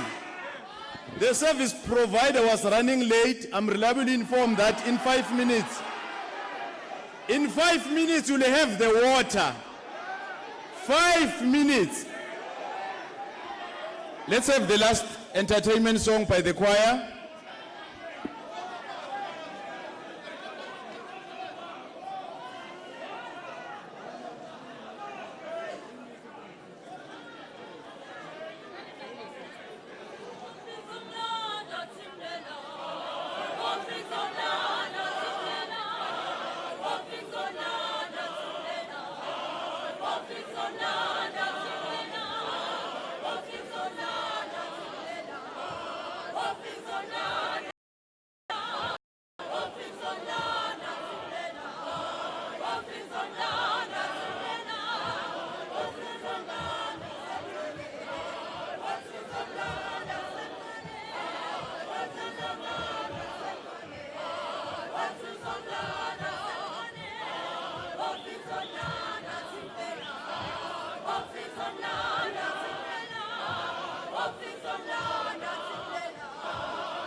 Sidilile nge-issue emanzi ukuthi they are coming. 5 minutes. Good people. Sinala mama sinawo. Migration has become a burning issue in the countries around the world, including South Africa. Domestic and foreign migration have become a global conversation. National Council of Provinces, NCOP, will again embark on its annual oversight program, taking Parliament to the people from the 19th to the 22nd of November 2018. Gauteng Province is the next stop where the impact of migration on deepening cooperative governance for accelerated service delivery and development will be high on the agenda. The program includes daily public hearings and concurrent site visits around the province for public participation based on different sub-themes. NCOP being the only House of Parliament that can convene all three spheres of government, national, provincial, and local, will have ministers, premiers, and mayors to respond to issues relating to service delivery during these public hearings. The people of Gauteng are invited to attend the public hearings, which will be held at Alberton Civic Center in the city of Ekurhuleni. Public is invited to watch live on Parliament TV, DSTV channel 408, or live stream on YouTube channel at Parliament of RSA. For further updates on the Taking Parliament to the People program, visit on our website www.parliament.gov.za and follow us on our social accounts at Parliament of RSA. Join the conversation using the hashtag #TPTTP Gauteng or #NCOP. Make your future work better. Let's have number one from that side. Can you be number one that side? Yeah, you are number one.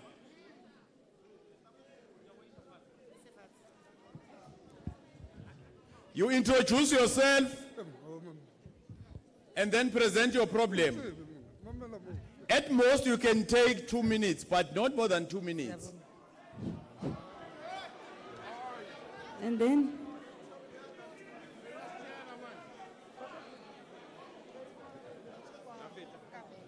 can I start, sir? Yes. Good morning, my name is Lorraine Hart. You are free to express yourself in Chivenda, Tsonga, Afrikaans, English, Zulu, Siswati, Xhosa, any other official language in South Africa. Good morning, Parliament. Yeah. My name is Lorraine Hartnik. I am from Ward 34, Reiger Park.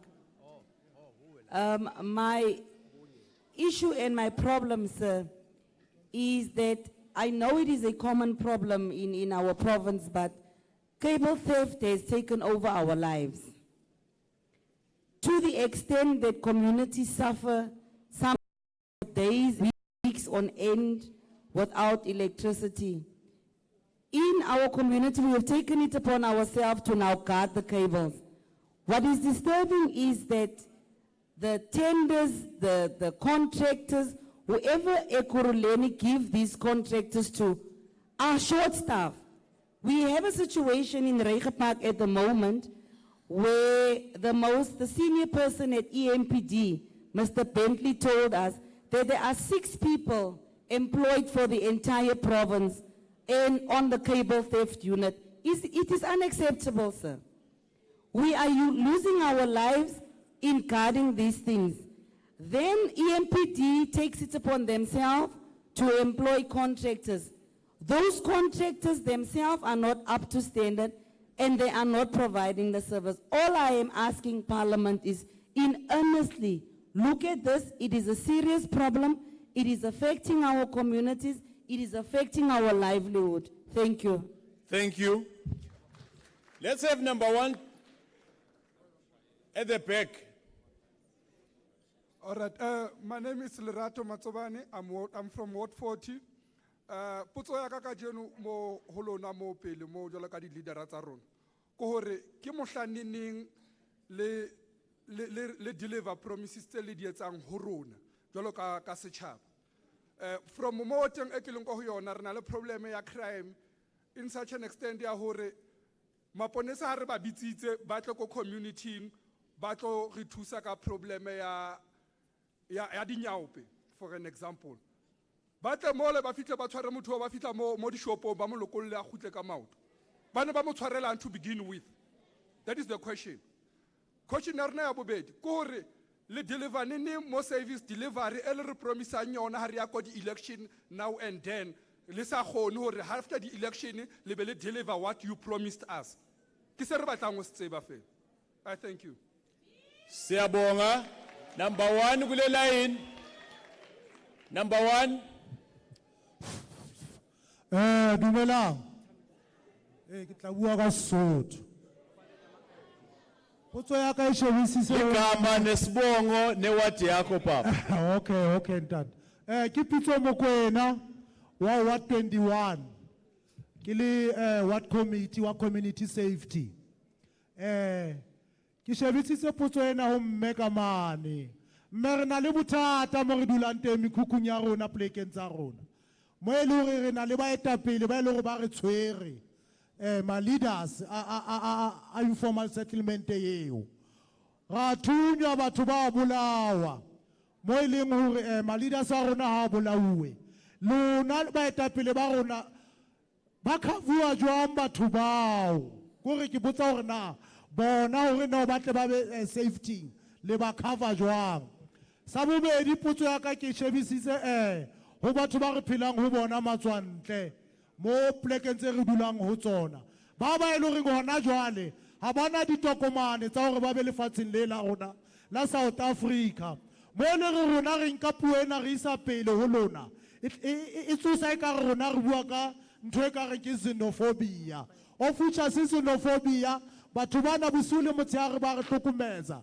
Ke bona ba senyang ba utswang ba etsa ntho tse kaofela. Ke kopa o nhlalosetse ntho tse re di etse jwang. Thank you. Number 1.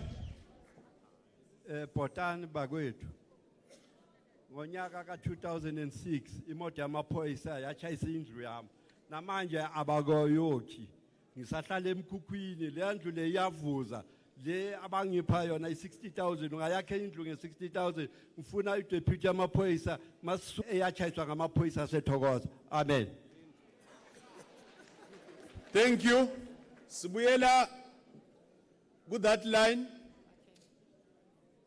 Greetings to everyone. We thank you so much for this NCOP to come here in the Ekurhuleni South especially. I've got 3 questions. Eyokuqala iyalaphayana Minister of Safety. We have the patrollers which they are working with the policies in the early basis. Mara lama patroller they are getting nothing, no man stipend. Ma patroller with no protection. Bayafa abangcwatshwa umuntu. Banabantwana ba maintainwa umuntu. Siyawayenza ama soup kitchens for bona, but doesn't meet their needs. So I need to know ukuthi responsibility yabo ithathwa ubani. Number 1. Number 2, ema clinic sinalabantu aba volunteer ema clinic. But mawuya abantu abayi4 abaphethwe izifo ezingafani. Kune nurse eyi1 enika bonke labantu ipilisi elifanayo. And abantu abadala banikezwa ama appointment but still aba follow up ama appointment abo bama into the long queues for the whole day. Bagcine babuyele emuva bangatholanga lutho. That is point number 2. In number 3, ngikhuluma on behalf of ama ECD centers. Maguna lento le abati granting aid.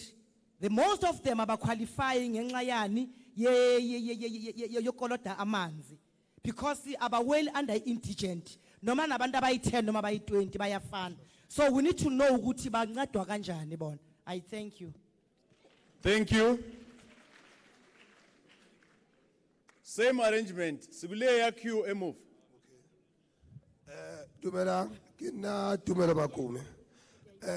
It's like kinani putse iwana kitsebi irrelevant na. Sale re fitla rena 20 years re dula Buhle Park till today ya una clinic Buhle Park. If re bitsa mtho minister wa ke minister ke ga tsebi ba ke le siba ke manga le bana.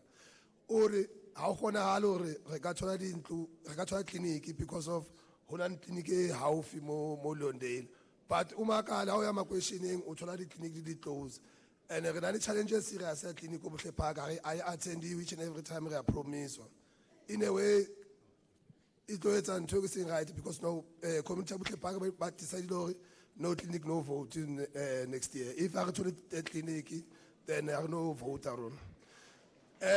Lastly re na le challenge hape ke ya makala ke iputsa in fact hore if re tsamaya ya molo re lo ngodisa dintlo ha re ngodisa dintlo but still ntona le batho ba 96 ba soko ba dithola rona ba 2019 re ta dithola neng. So I'm thinking what must we go and register for those RTP houses whereas there are people baling waiting list from 1996. That's the challenge. I submit. Angenikumbute ukuthi tomorrow sitabe sine panel where we'll have Minister of Human Settlement, Minister of Health. Even on Wednesday, we're still going to have economic development. So now we're focusing on police. Let's focus on police because that's the panel that we have in front of us. And if you happen to have a private matter that you can't raise your hand and explain in public, we have the table here that can assist you to present your matter. Siguwe Pap. Thank you. Nyabonga. Thank you. My name is Moses Masoko, and I'm coming from Ward 45, Meadowlands.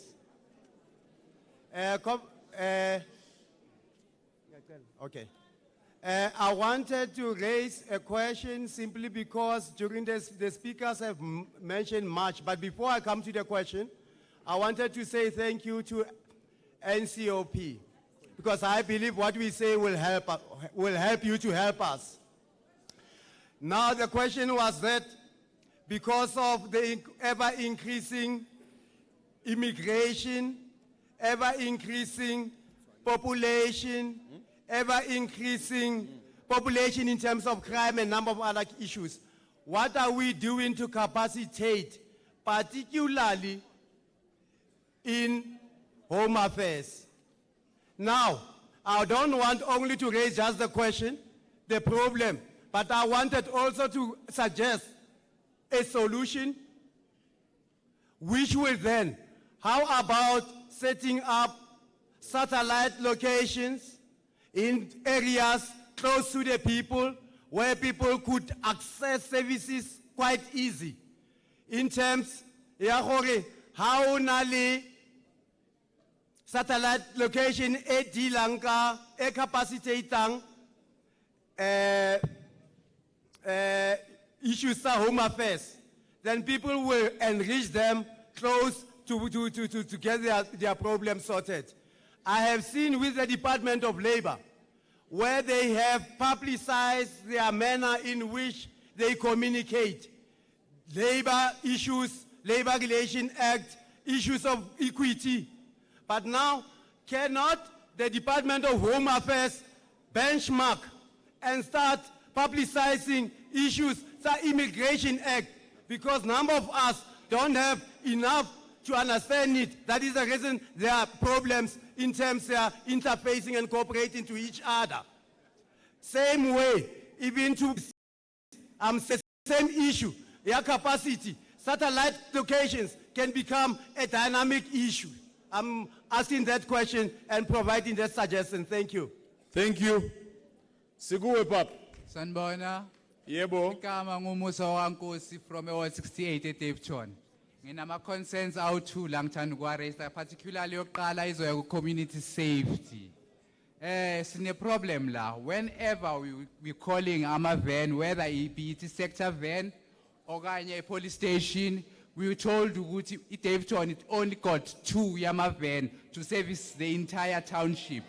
So I don't know how is that possible now, Siswa Kankosi. The other issue enginayo indaba ye documentation to ama-migrants. Sine issue lana emakliniki yiwo abaningi kakhulu, and at the very same time uthatha treatment on one clinic and amuvele to the next clinic athatha the very same particular treatment. So uthatha ispace sabantu abawu2 abawu3. Bengicela nje ukuthi indaba ye documentation yama-migrants sizama ukuyispeed as inconvenience kakhulu la emakliniki. Thank you. Thank you. Siguwe Sisi. Sanbonani. Yebo. Ngicela ukubonga ithuba to help those children who do not have IDs, because we find that they go up to matric not having IDs, and they are orphaned. Their parents also didn't have documents. If they are from outside our country, they died without having IDs themselves. Now we have these learners who are orphaned, have no IDs. We just want to know, how do we, what is it that we can provide? Which documents do we need to collect to make sure that they end up getting help? Because they also need to go to tertiary. They can't enroll without IDs. They can't even get jobs. Yet some of them have managed to get good results in matric, but they don't have anything to do right now. Thanks a lot. Thank you. Let me emphasize once again, if you happen to have personal problems and you are not comfortable to relate them here, if you get out of those 2 doors, there are people with some laptops, they will take your information, they will assist you, your issue will be attended to accordingly. Yes, Baba. Sanbonan, Kamalamo Valdo. My question is directed to Deputy Minister ye Home Affairs. We are all agreeing that our borders are tempted with, so there's no control. But currently, we have a commission that is running, and there's an issue of fire plate. People are actually fighting to own the access to the country. So my question to you is, what is it that you are doing with your executive powers in terms of protecting the sovereignty of the country, so that people must not just come and access our country? So the second one is with the safety. I would want you to refer to a book called Hired Hitman by Mark Shaw, where it defines our police. Our police are actually corrupt individuals who are protecting these gangsters. So as a person who we elected and told to actually make sure that we have a better policing, what is it that you are doing? Because we know very well that our crime is protected by the people who should be protecting us. Actually, they are the ones who are collecting and distributing illegal stuffs around our areas. What is it that you are doing? Thank you. Thank you. Mama? Molweni. Molo, mama. Yeah. Dinesikhalo abantwana bami esikhulu endingawa noma ndilapha. 1, 2. Umbani siubalilo ka government uzinsuku eziyi6 ngingunomboniso igama lami. Ngingwase ward 14. These 6 as oka government lo supong government. Kodwa esiuthenga nge100 kulili usipha 2 days ubuthathile. 3 days engawuthathanga ugesi. Sacela abantwana bami. Sicela nisikhuphele ulili. Uyabona ubani yenza lonto asinavota. Asinavota. Uyasibulala. Sihambe sithatha izikolo imali zabantu sizikolota. Uyasibulala ulili ethembisa abantu bathatha egesini kamasipala ukufonye bethathelwe owase ward 10 ethathelwa ngwase ward 10 afika wawulandwa bavula idanger wayulile esenza so wayulile esenza so ngegesi. Unumber 2 umkholo wama andukholi wonke oko kwafika lenkampani ephumile indidlele imali leminyaka ikhona andikholi yonke imali yami ndikholi half yemali ndikholi half yemali ndingqole esikanjeni ngumsabalazo sendihamba ngama-clutches zange ndizala utata ndinama-clutches kodwa namhlanje sendincifela ngenxa yomsabalazo kodwa imali yami andikholi yonke ndine-8 yeminyaka.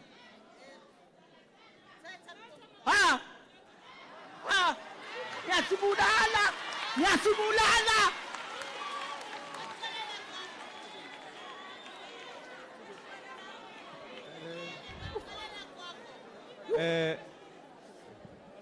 Sanbonani.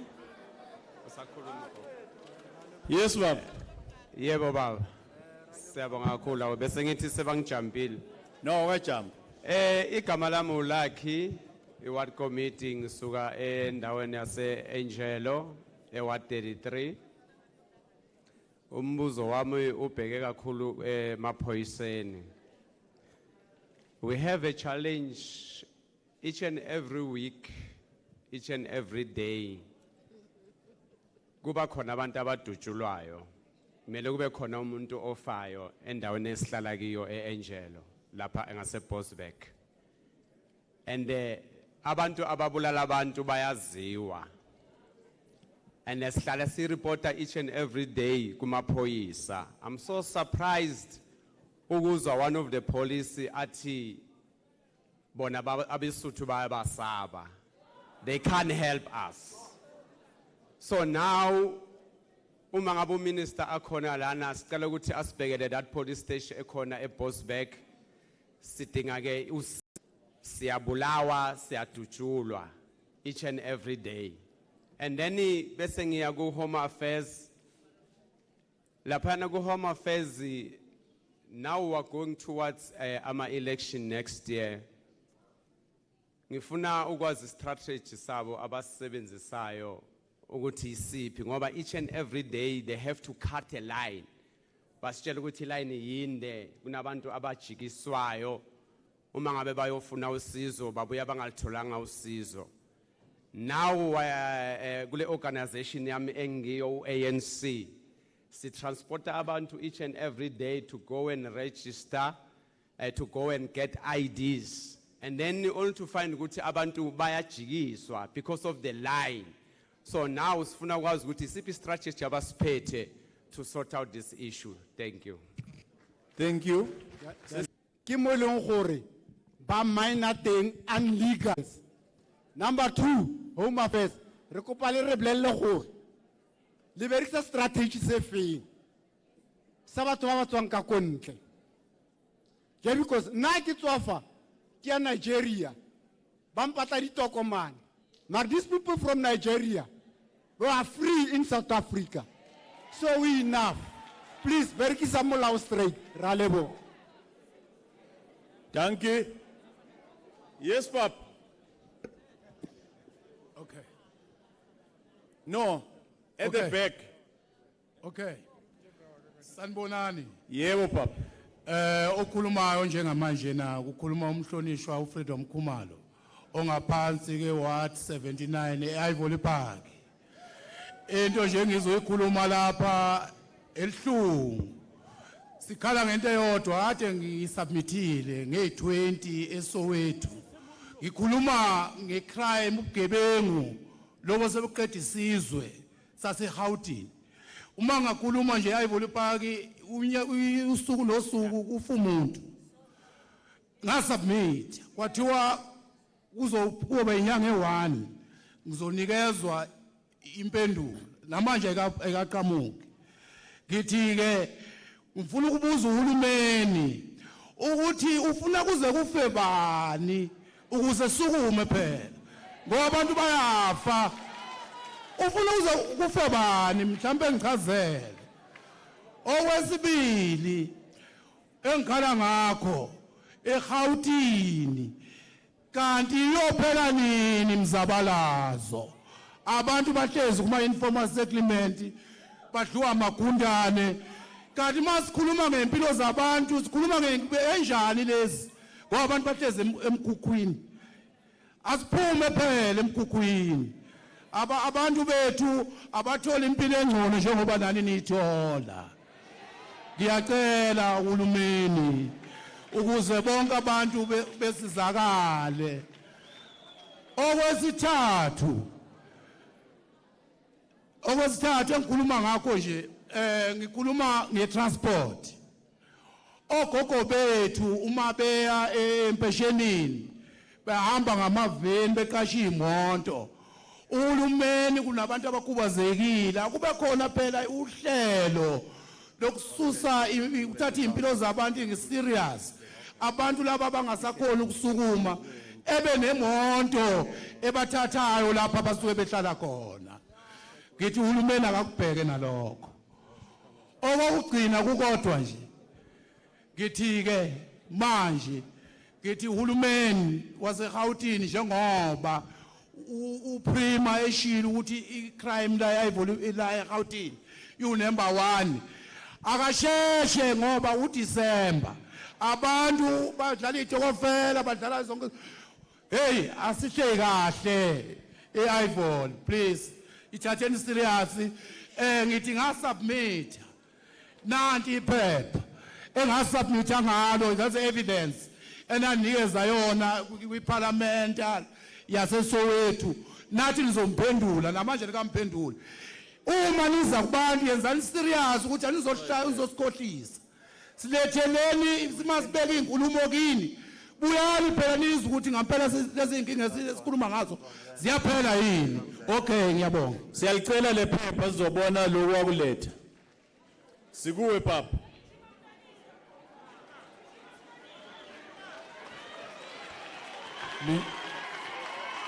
Minjani? Na mishaweta ngwini ka n'wina. Ni xaweta palamende na nabatshami bandawo.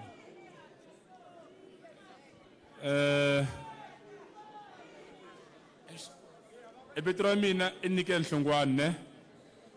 I'm from Progressive Youth Movement here in Ekurhuleni, Ward 95. Myself, I'd like to ask MEC of Community and Safety, Umama Usizakele. Mam Sizakele, I'm born in yeah. Ma la ngiyakhona it's Emablichen. We have a lady, she's been missing for 2 years. We report the case to police. Police, they drag their legs up until we make a follow-up.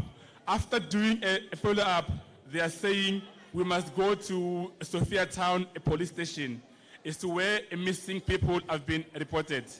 So, MEC, please, I'm begging you, can you come to intervene in Mabelsen Extension 10 so we can find out where is this lady Dumsile? She's been missing the whole 2 years and then nothing is happening.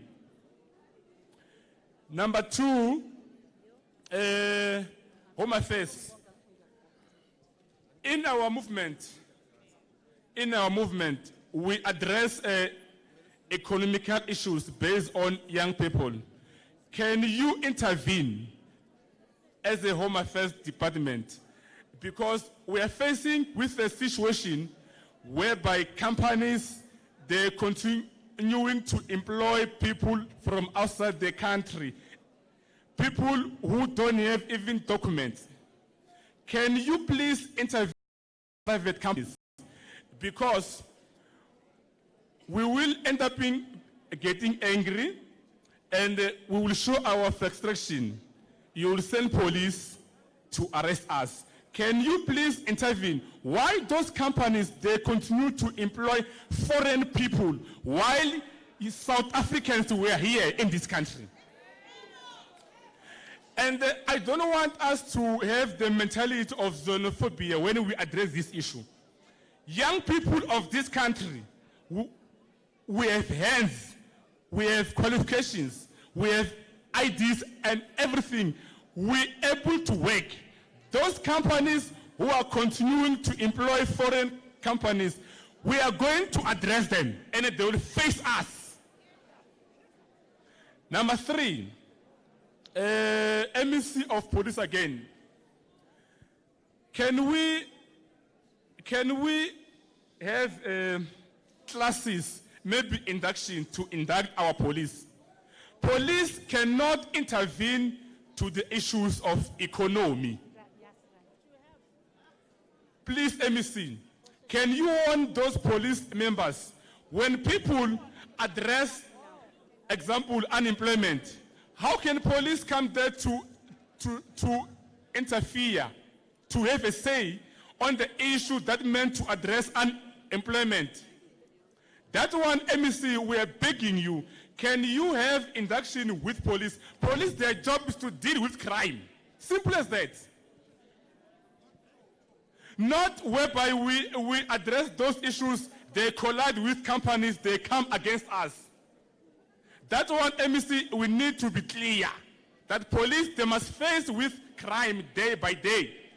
Once we address unemployment issues, we don't want to see police coming to interfere on those issues. Thank you very much. Siyabonga. Sila.